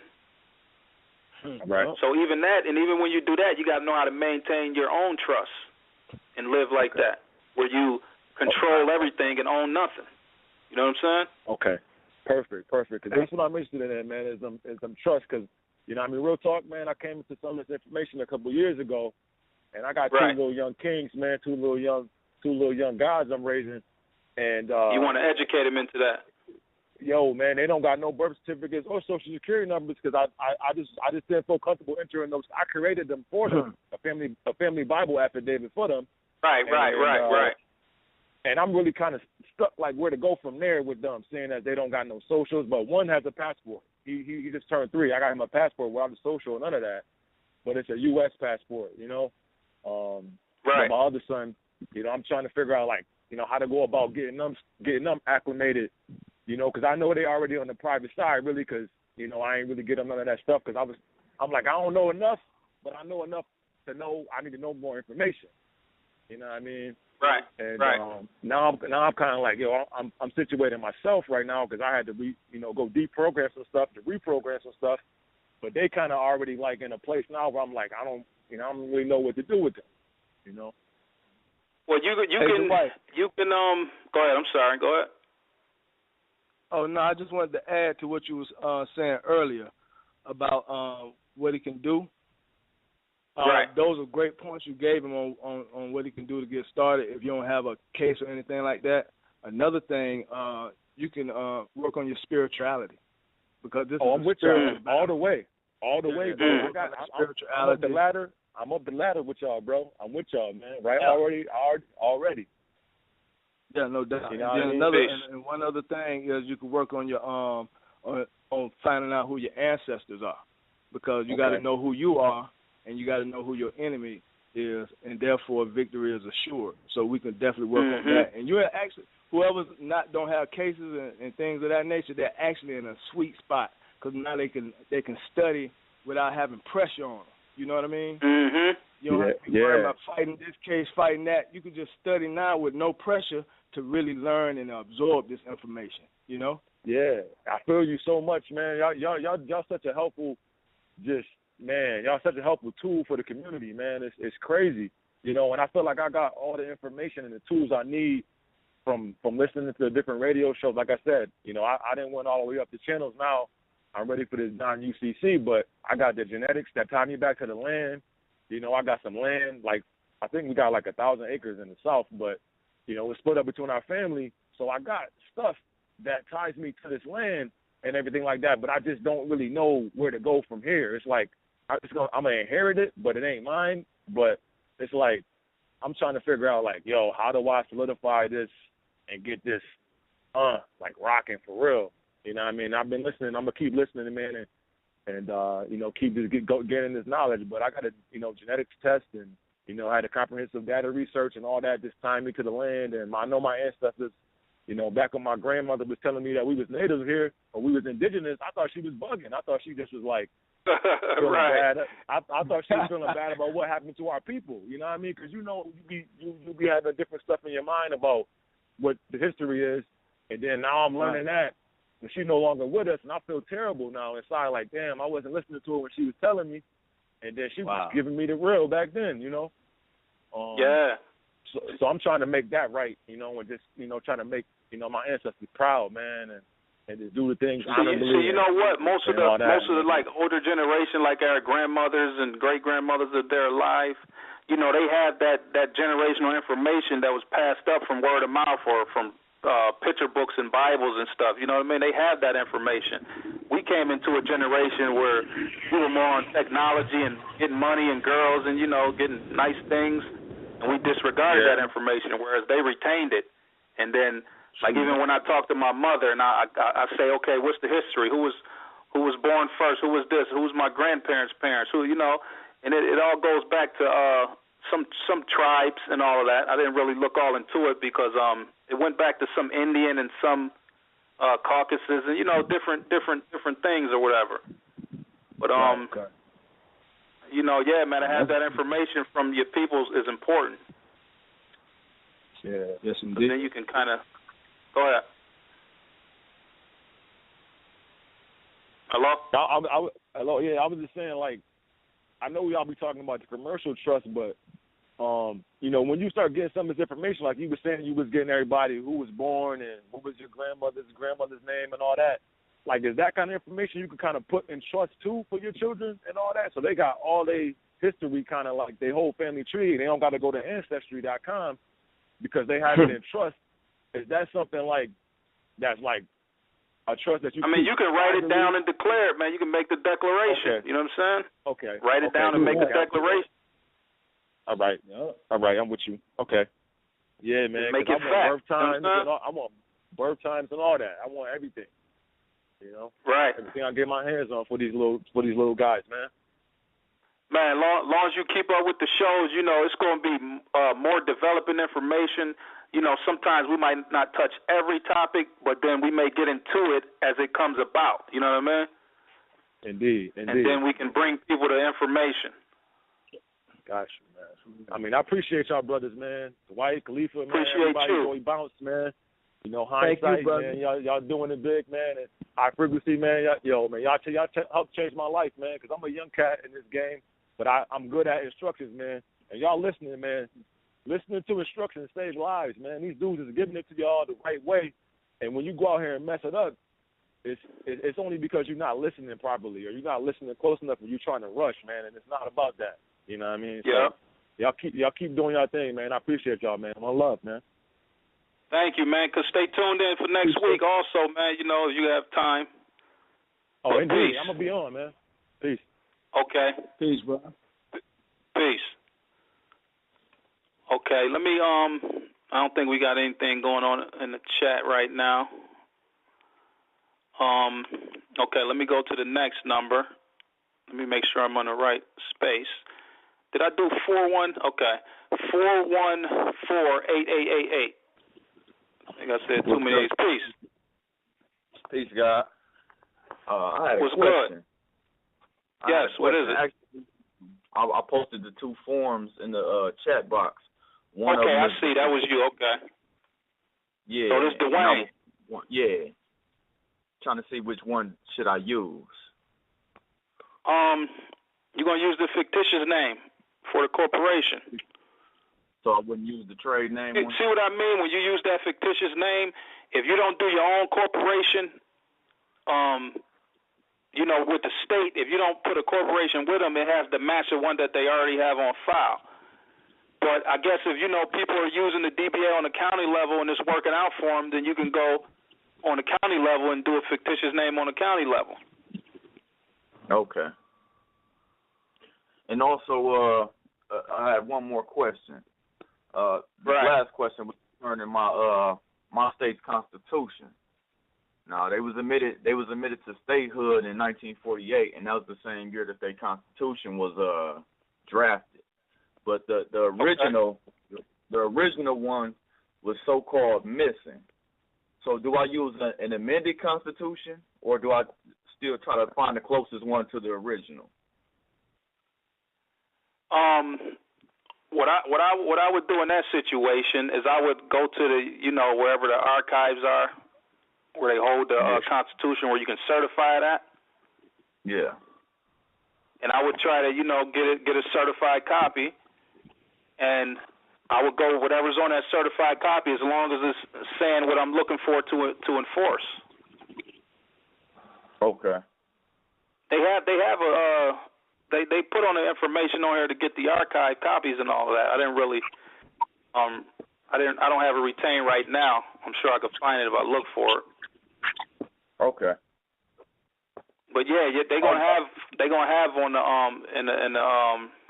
they're gonna have it reserved, where you can get the one that they have that's active. Okay, right. Yeah, because it say on here that the original copy with all the signatures of everybody is missing, but they have I guess the other copies or whatever. But I'll look into that. Right. I mean, even if it's the original signatures, it's still a contract, and they're still taking the oath to the contract. You know what I mean? Okay. They're still taking the oath. Once they take that oath, you can accept the offer of the contract and enforce it. Okay. All right. You good? Yes, sir. You good? Yeah. Okay. Peace. Thanks for calling. Peace. Stick around. Tune in Tuesday. Tune in Saturday, and then tune in Tuesday too to hear King go in, on the authentication process. No, I will do, bro. All right.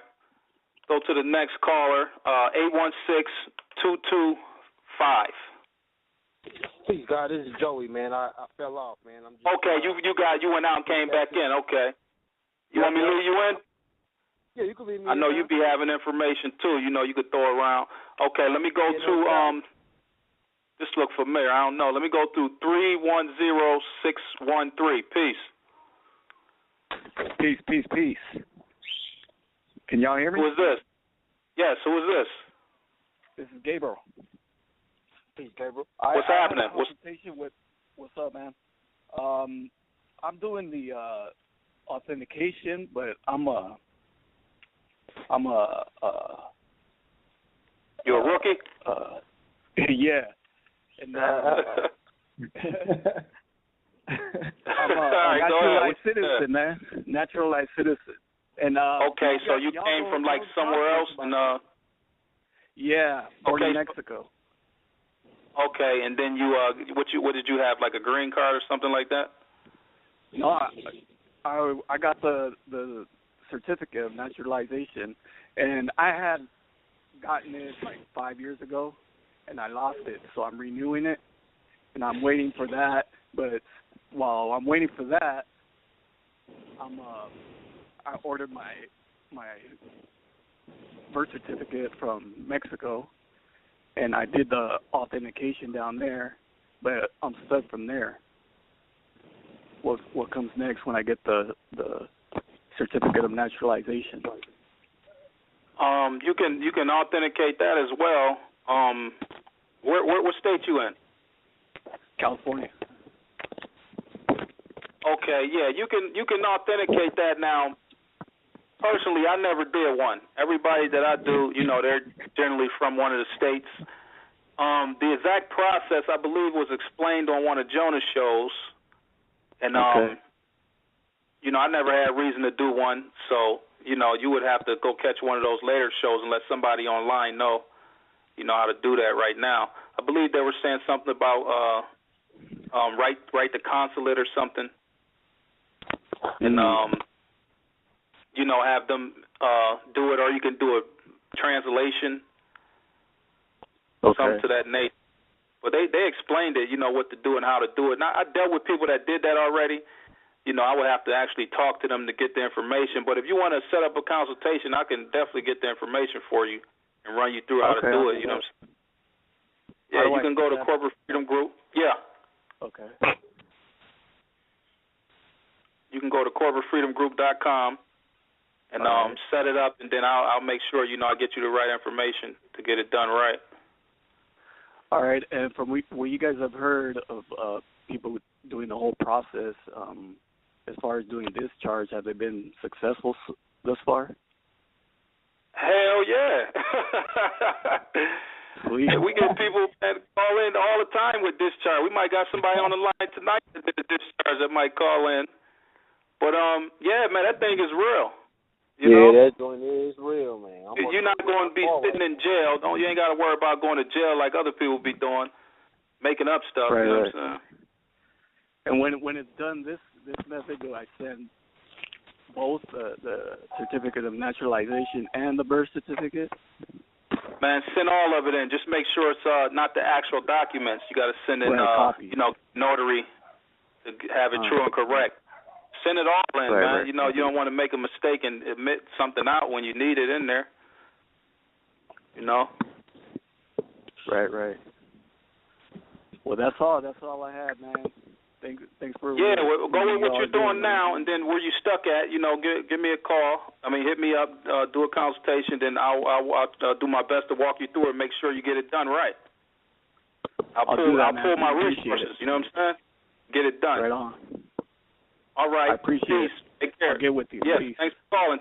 Tune in next week. Will do, man. Peace. Yes. Okay. I'm going to go to 614-542. Peace to the goddess. What's up? Peace, Dwight. Can you hear me? Yes. How are you? Good. How are you? It's funny. He was just talking about discharge. You want to share with the people about what discharge do? Yep, I sure will. Okay, I'll just start from the top. I authenticated my birth certificate. Wait, who we talking to? Oh, my bad. Tell me who you are. This is D or Keita. Oh, what's up, kid? Greetings. Joey? Yeah, what's up, kid? What's poppin'? What's good? Peace. Go ahead and tell the people. I'll be telling people about what you was doing all the time. Go ahead. I know people want to hear that.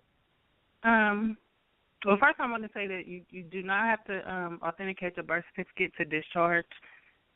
I've discharged in the past without authenticating it, but once you authenticate your birth certificate, it makes the discharge go so much faster. Mm-hmm. I authenticated my birth certificate, right? And I discharged my Verizon wireless bill. I sent. How much was that bill? I sent in the check for. I sent in the check for $2,595.36. Is that for the whole year? That's for the whole year. I prorated it for the whole year. Yep. And it took them 9 days to process. Wow. That's peace. That's hot. Congratulations. That's power. Knowledge is power. That's power right there. They actually called me. Someone called me. When I hear that. Someone called me like on the 8th day, a representative, and she was like, I have your documents, all your documents you sent in. I have a check for you. We're going to go ahead and process your check, but I just want to go over your account with you to make sure you're okay that you're going to have this large credit on your account. And I told her I was fine. Go ahead. I'm like, yeah, that's cool with me. Put that check on me. Are you okay with having too much credit on your account? Yeah. I'm like, put that check. That's because they know their phone service sucked. They was asking, did you want this that long? Right. No. But you know what's crazy? But yeah, that's big. She was more excited than I was. I don't know if they get like some kind of commission check, but she was way overjoyed. I mean, she was elated to handle my private account. And the very next day it went through. I looked online and I seen the credit. And they keep calling me. They keep on calling me. Like they've been calling me every day. Hey, Q, was that for your personal account or was that for like a business account? That's my personal account. I actually use my estate for that. I pushed it through my estate. Okay, you opened up the phone in your estate, through the estate? The phone is personal. The phone is in my statement. Okay, right. But I discharge it through my estate. Yeah. That's good news. That's real good news, you know. And that kill all conspiracy theory, don't it? Yep, sure do. It does. All that people talk about, you do this and you do that and you all that other stuff. I don't get into it, you know. I look for the truth. I don't like just dealing with anything. You know, I sit back and wait, and when it's right, I make it happen. That's right. But that's peace, though. You got anything else you want to add? You gonna tune in next week? Yeah, I always have to tune in late. The only thing I want to add is to tell everybody, never rush when you're doing your documents. Even if the clock is ticking, just take your time. Take an extra day. Take your documents extremely serious. I print everything on high-quality paper, like bond paper. All my birth certificates are printed on 32-pound bond paper, and all of my other documents. So don't rush. Take your time and be serious because you're a banker. You know, we the original bankers, so true. You know, be professional. Oh. So you wanna stick around in case anybody have anything to ask you on that, or are you good? What you want to do? Sit back, spectate? What you want to do? You can leave me in, Dwight. Okay. Leave your mic open. Hey. Okay. All right. Peace. Let me Go ahead. Somebody was saying something. Yeah, I just wanted to say something, man. You know, homegirl Kia, man, over here, man. She got rid of a court case too, man. Oh yes. Man. She don't play. You got a good memory, Joey. Yeah, I got to, you know. You want to share that too? You know. Because people have to hear those experiences to know that it's real. Use 5.1. Right. Use 5.1 on that. Right. Use something different, right? Yeah, this was years ago, like 2-3 years ago. Okay. Well. Oh, you've been doing this. When I said don't rush, it's because I used to do this in rush. I actually was doing a bond packet a couple of years ago, and I was rushing, and I was speeding, trying to hurry up and get to the post office to mail my bond packages off to the Treasury, and up getting pulled. I ended up getting pulled, driving under suspended license, no license. I could have got out of my car, let them tow it, signed some paperwork and found the ride home, but I was already studying right to travel during that time. So I was just like, hold up. It was like showtime for me. So everything I was studying, I was like, okay, it's time for me to put this into action. I was tired of listening to everybody online telling me what to do, what not to do. I was making calls in my car. So many more were telling me, like, just get out your car, let them tow it, go home. you a sister, you a mother, you got a son. And I'm like, man, to me, I was just like, everybody is some coward. Y'all cowards. Yeah, what happened to all that power y'all was talking yesterday? So I voluntarily let them kidnap me. Really, they kidnapped me. I was in jail for 24 hours. But when I got out, that's when the real work came into play. I studied nonstop. I didn't get any sleep, and I just, I was basically practicing. Dwight, I listened to your show, I think last week, last Saturday, when you was talking about how you was, your court case and how you was practicing from the beginning. That was the same way with me. I was practicing. I would go into court. I wouldn't find any paperwork, or I wouldn't plead. So I was giving them a hard time, but I ended up going all the way to trial. I ended up taking them all the way to trial, and I won. And you won. Point blank, period. Okay, yeah, let me driving go. under suspension, a whole bunch of cases. Resisting arrest. Yeah, we win them cases all the time, too. I think we got them to a science now. We done somewhat figured them out. Let me go to the next caller. I'm going to leave you in, though, and I'm going to go to this next caller. 601-850. Peace. Yeah, peace to the gods, brother. I'm very, very new at this and all, and thanks to you for sending me the information to my group on Facebook, Marvin Carter. And it just so happened that I'm just still in the infancy stage trying to learn all this right here, because even though I'm very, very old, I never knew all this right here.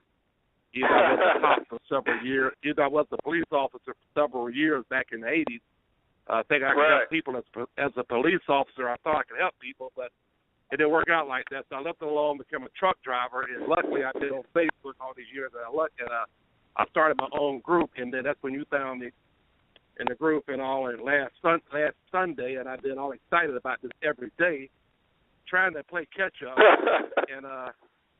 And the biggest problem I have going on, no criminal activity, but I still have this freaking student loan that's been growing and growing and growing for years. I've been fighting it a little bit, paying on it, but you've been doing forbearance on it and everything. Well, for what now? You've been doing a forbearance on it and a deference and all of that. Yeah, I've done it a couple of times there and all. I just gave up. I said, well, maybe I'll die first. It's already 55 years old now. So maybe I just die and let the wife keep everything. Nah, the seed is planted. We need you to live now. You know what I mean? It's spread the good news. Now I've got a reason to live. But really just taking my spirit away from me. That and some other things is really taking my spirit away from you. You know what I mean? One day when you get close to 60, you start having a different kind of thoughts. And so, but anyway, I got like less than 5 years if I hit that number. But anyway, I would still like to get rid of that if I can, and try to learn all I can. So I've been listening to the archive, and that's your show here right now. And that's the biggest thing facing me right now, that freaking student loan. Right. That never happens, but go ahead. It's a few ways you can go about that. If you heard the female that's on the line now, and she said that she did her discharge, that's kind of, it's working out for people. So you can go for a discharge. Go ahead. I didn't fully understand. Sorry to me to cut you off. I didn't fully understand everything she was saying there at all, but I'm going to have to go back to archives and try to catch up on as much as I can. But go ahead, please.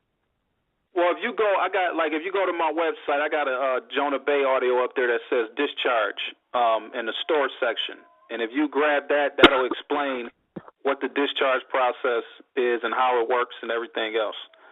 You know what I mean? Then from there, if you get stuck from there and you still can't understand it, then you can set up a consultation and we'll run you through it and get your paperwork done.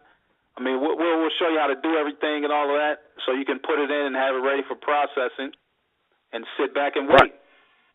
Well, that's exactly what I'm doing, getting a consultation. I just try to get myself educated. Go ahead. Right. Go ahead. But I would say this, man. You're just starting out. Learn some stuff first. You know what it takes, or if you feel like it's urgent, you need to get into it. set up a consultation and get right into it, and you'll get the right guidance on how to make it happen. And then once you learn how to make it happen for yourself, you can teach other people. Right, exactly. Well, that's exactly what I'm doing right now. I'm studying the archives, as I ride down the highway here, listening to the over my iPhone here and all. I'm able to catch a lot of it, and then of course, as soon as I finish feeling like I'm able enough to go ahead and start doing the paperwork, I'm going to do it because I feel like it's totally necessary. Yeah, man, go. Yes, definitely, man. Right. And I wish you Godspeed on that as well. That everything fall through and work out for you. I believe it will. And I have been trying to tell as many people as I can about you all. And I guess you saw I also reposted in the Facebook group and all too. But anyway, that's all I got for right now. I'm just gonna keep on listening, huh? Yeah. Okay, that's fine. Keep listening, and keep tuning in and tune in next week. And like you said, help spread the word. And people will get it eventually. When they get their foot stuck in the mud, they'll want to get out of that mud. When they get that deep doo-doo, they're gonna want to talk. Okay, so thank you very, very much. They put me back on hold while I can listen in, because I'm in a bad area. My internet doesn't work, but my telephone works pretty good. All right, thank you. Thanks for calling in. Appreciate it. All right, peace. Hey, Dwight. Yes. Internet doesn't work, but telephone works pretty good. Jonah, in his process, man, he was teaching, that, like, if you get a lot of that stuff on the credit report, like, let's say, because I was dealing with that, man, like, if you get the student loans and they start appearing on your credit report while you try to discharge it, you could do the UCC 11, and challenge everybody based on who got a lien and who don't got a lien. You do that to get the record of the lien and see if there's any liens on the name and all of that. Right. So on the credit report side, you can do that and get everything wiped off. Right. So also, like on your credit report, speaking of the credit report, when you go to the website, it's this thing that say clearing up credit, a PDF, and it tells you a way that you can clear some things up. And I happen to do that. I actually did that, and it cleared up a few things on the credit. I just tested it out, and it took 6 things off of there. So, but the way Jonah do it, his process is going to be more solid. You know what I'm saying? It's going to be official. So I would go that way. The other way, that's just kind of testing it, just to test it out and get your gears going and all of that. Yeah, I'm getting ready to try to do that process myself, man, for the student loans and try to go ahead and discharge everything, because that seems to be what's working right now. Yeah, man. Yeah, definitely, man. Definitely. Put that down. We got to throw it back in their face what they trying to throw in our face. You know what I'm saying? We got rights. All right, I'm going to go to the next caller. There's a lot of people with their hand up. I hope I can answer everybody's question. We're going to go to 703-870. Peace. To the guys. I'm a newbie. Peace. Hello, newbie. Questions. Okay. I'm a newbie. I understand the process. I've been knowing about this for like a month now. What process? The whole process, authenticating your birth certificate, discharging your debt. I understand the process, but I live in Virginia, but I'm from Florida. And I have a certified copy of my birth certificate. So I was thinking that I need to get 2 more copies because I want to authenticate my birth certificate and also my son's birth certificate. Right. So do I need? Go ahead. We got what I do is anybody from Florida. I personally anybody that I did from Florida. I was also born in Florida. I holler at Khalifa and I send my stuff to him and he makes it happen for me. Where I don't have to wait for the mailing and all that other stuff. So I don't know if he can make that available for you or not. You would have to hit him up and talk to him and see if he can do that. You can make that happen, Khalifa? This Khalifa on the line. This Khalifa on the line. Yeah, I can make that happen for you. Okay. So you want to give her your information to contact you? Yeah, I'll give you my number. Okay. Hey, are you ready? Oh, yeah, I'm ready. I'm writing notes as I'm listening to the show. Oh, I like that. All right, it's 277. Okay. 277. 4380. 4380. Yes. Lisa. Okay. Yes, and you can also go to the templeofcommerce.com. That's my website. Temple of Commerce. Okay, I have another question. Okay. So I want to go back to the student loan. So do I have to have a certified birth certificate in order to discharge debt, or I don't? Well, when Miss D was on here and she was talking, she said that you don't need the birth certificate to discharge, but she said with that it goes much faster. Now, what the birth certificate is, it's a letter of credit, which extends full faith and credit. So, when they get that, they have the full faith and credit of whatever, and then, they run it through generally a lot faster. Okay. So it's best to have it than not to have it. So it's best to have it to make the process go along smoother and faster.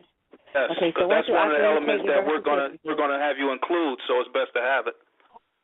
Okay, so once you authenticate your birth certificate, and then you get a certified copy, you send it to D.C., right?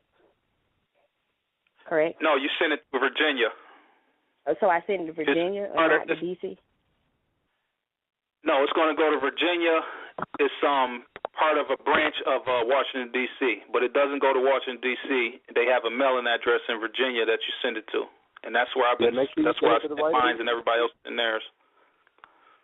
Can you go in person, or do you have to mail it? What was that? I was saying I had a homeboy.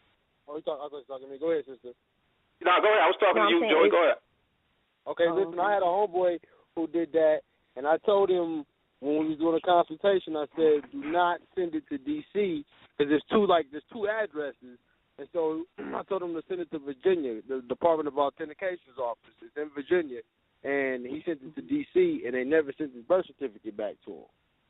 Right. So you got to make sure that's why.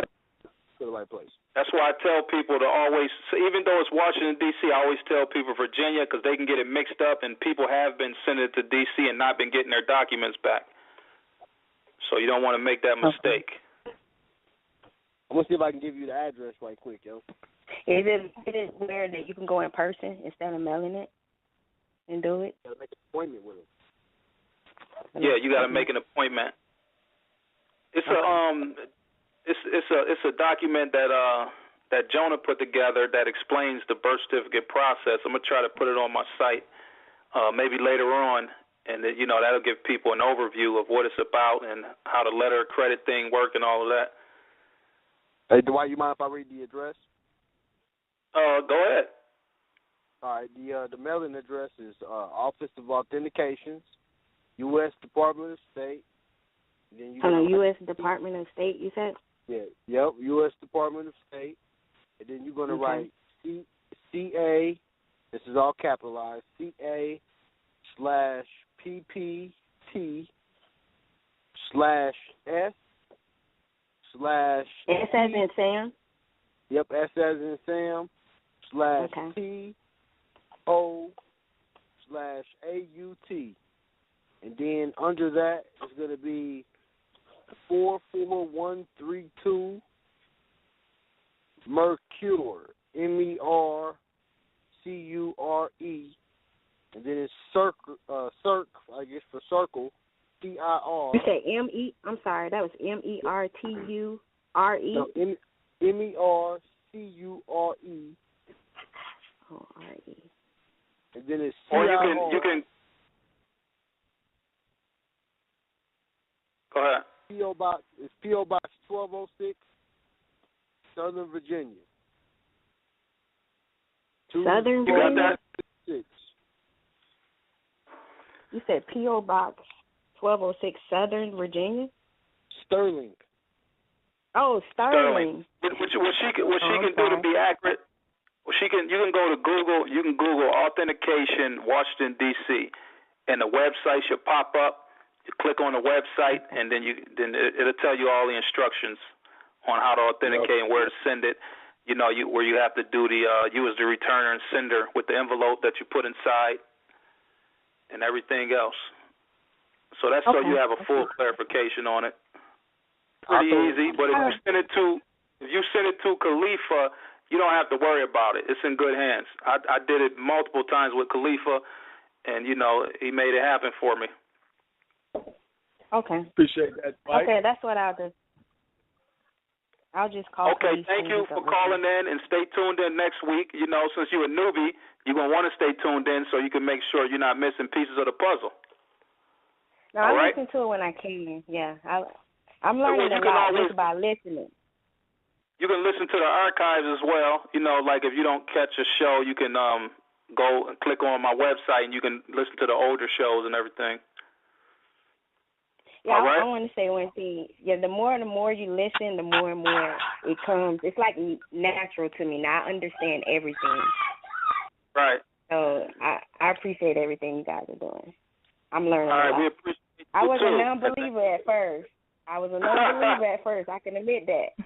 I did not believe you was miseducated. One of my friends. That's what it was. You was miseducated. Yeah.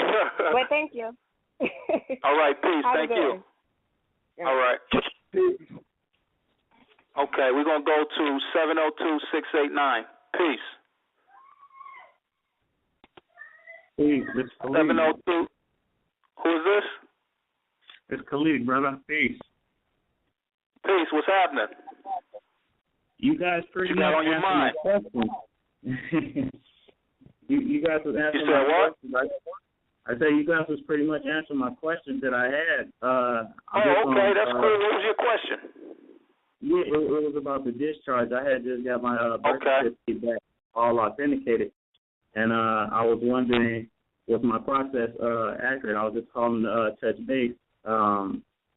We were talking about the check, and I had a question. Do it matter what type of paper to use when I'm creating the check? I mean, it does. It does. You got to use that check paper from Office Depot, Home Depot, or any type of stationery store. Get that check paper. The check paper and features and all of that. And it's supposed to be sent back to the one that's owed or to the Treasury. I don't really like getting all into the details of that online. Me personally, you know what I'm saying? It may be in the later shows, or you can grab that discharge, DVD, and it'll tell you everything, and you can study from there. Okay. What about the can you request copies from the FOIA, like 48 stat and this and that? Yeah. You're gonna do FOIL, FOIL, on the state level, and you're gonna do FOIA, FOIA, on the federal level. So if you want any documents from any federal agencies, you're going to do the FOIA request. It's Freedom of Information Act, and the other one is Freedom of Information Law request if you want anything from the counties and municipalities and states and all of that. Oh, yeah. Okay. Yeah, I do that all the time, so you know. Okay. I have the webinar. I was just trying to touch points before I go ahead and send it off, Okay, you have the webinar already of the discharge, you said? Yeah. Oh, man, you might need to set up a consultation then. Go ahead and get it done right. Most certainly. Yeah. So I got your website up. I'm looking forward to reaching out to you. All right, definitely. Peace. Peace, bro. You ain't have any more questions or anything? You good? Okay, peace. All right, I'm going to go to 804-918. Hold up. 804-918, peace. Hey, what's up, everybody? And everybody that's helping us, thanks for all that you do. Peace. Peace to the God. What's good? Hey, I just got a quick question. I'm going to get in and get out because I don't like holding up the line. This one. Nah, you all right. That's what we're here for. Go ahead. Well, this was mainly directed at the sister, and if you all could expand on it more, I'd be greatly appreciated. I think I heard you say when you do your discharge, you copy your birth certificate on bond paper. Yes. Okay. Your birth certificate is already copied on bond paper. It is, but your birth certificate already comes on bond paper. But when you make copies, because you want to keep the original. Oh yeah, when you do true and correct copies, you never want to. Right. You never want to send out your original. That's your personal copy. When you make copies to ship out to these corporations, you print it on bond paper so it looks authenticated. Original, like you just got it from the your state. You know what I mean? Ours come on blue paper, so I got light blue bond, 32-pound bond paper. That's blue, and it looks like I just picked it up from the county. It looks exactly the same. It looks exactly the same. Yep. Yeah, I was just talking about that on my show too. I had a homeboy that did that, and the judge was like, "Yeah, we got the original." And my boy, yes. They made away with it with that title. Yep. Even when you get your authentication back from the from Virginia, that's on tan paper. You can get you some 32-pound bond tan paper too, and print. You know, we make your copies on that. Everything looks original, and you know you want to be professional with your paperwork. It costs a little bit. You're gonna pay almost $20 for a box, but I mean it's worth it to me. Yes. Hey, I believe that. I'm over here cheesing hard because that's some good game right there. Real good game. I ain't even playing. Man, but it's been done so many times. You know, it's real. It's been done so many times, man. The proof is in the pudding.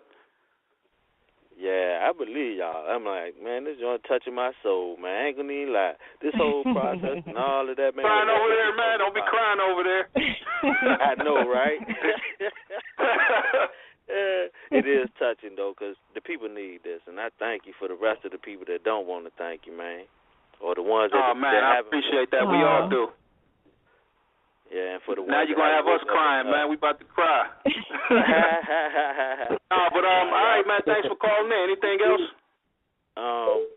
Not yet. I press 1 if I got another question. Okay. All right, tune in next week, man. You know, if you're free, tune in next week. For sure. Peace. All right, peace. Peace. Dwight, check your inbox too, real quick. Okay. Yeah, I seen that. Oh, you already seen? You seen that in the email?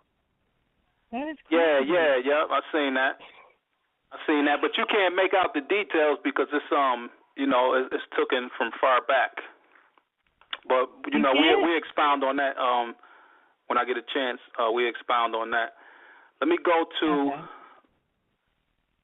the next caller. Did I take okay, let me take him out. Let me go to 920-265. 920-265. Peace.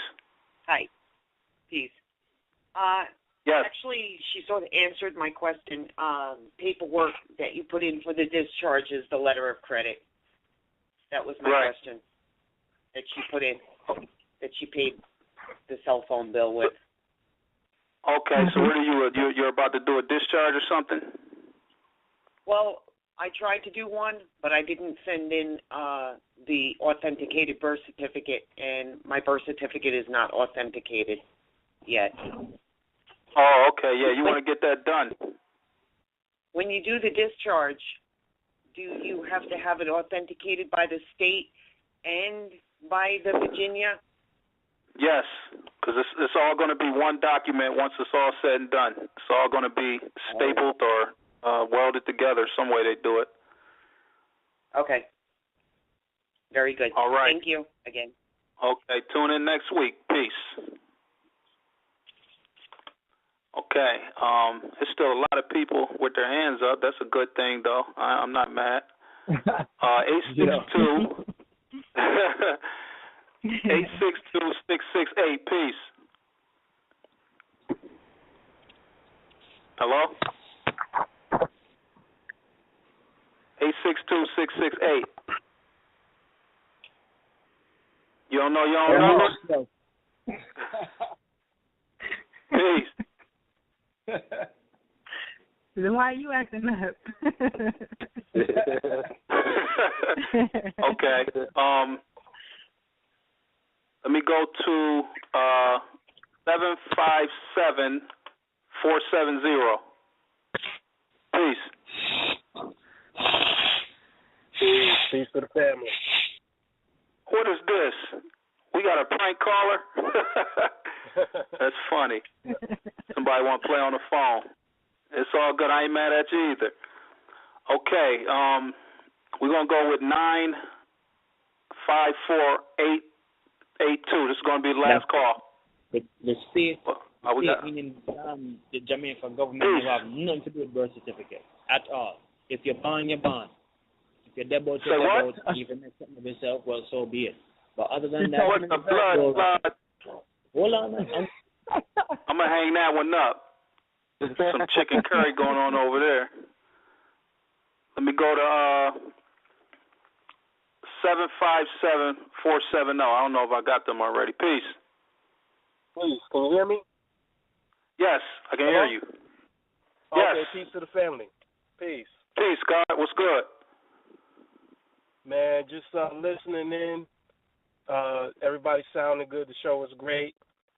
Just wanted to shout everybody out. Shout out Khalifa. And shout you out, Dwight, man. Thank you. Show was great. Yeah, no doubt. Show was great. And give the sister props. I guess is that Miss D, the sister? Yes. Thank you. Okay. No doubt. Just want to shout you out for standing tall, sis. That's what's up. I appreciate it. Man, we appreciate that, man. We definitely feel the energy. That's peace. Oh, sure indeed, man. Appreciate you, bro. Yeah, appreciate y'all. I'm gonna try something different, man. I'm about to get off. I'm about to get off after this, man. I appreciate your question, but I'm gonna try something different, man. I think I see my mother's number in here. I'm gonna try to see if I can get her in here and see what she got to say, and then after that, I'm gone. Wow. Mama, do you hear me? Yes, I can hear you, son. Can you hear me? Hey, Mama, how you doing? Hi, I'm learning a lot. Peace to the gods. I even learned that since I've been listening. Peace to the God. Peace to the mother. Peace to the mother God. Oh, and mother goddess. And a lot. Even though you're my son, I'm learning a lot. And I want you to keep the good work up. You and everybody that's with you. This is good, and I support you 1,000%. And I'm learning a whole lot in all my 66 years. Wow. All right, Mom. Thank you. I appreciate it. All right. I'm gonna go ahead and I'm gonna jump out of here. I'm gonna leave y'all with this song, and I want y'all to listen to this song. You know, before you cancel out. It's only like a minute and a half, and that's just how I got my zone show here. I listen to this song. Let me find this song. All right, Mom. I'll see you tomorrow. I'll stop over tomorrow. Peace. Thank you. Love you. Okay. Love you too. Let me play my song so we can take it on out of here, and we're going to get this power. Peace. Peace.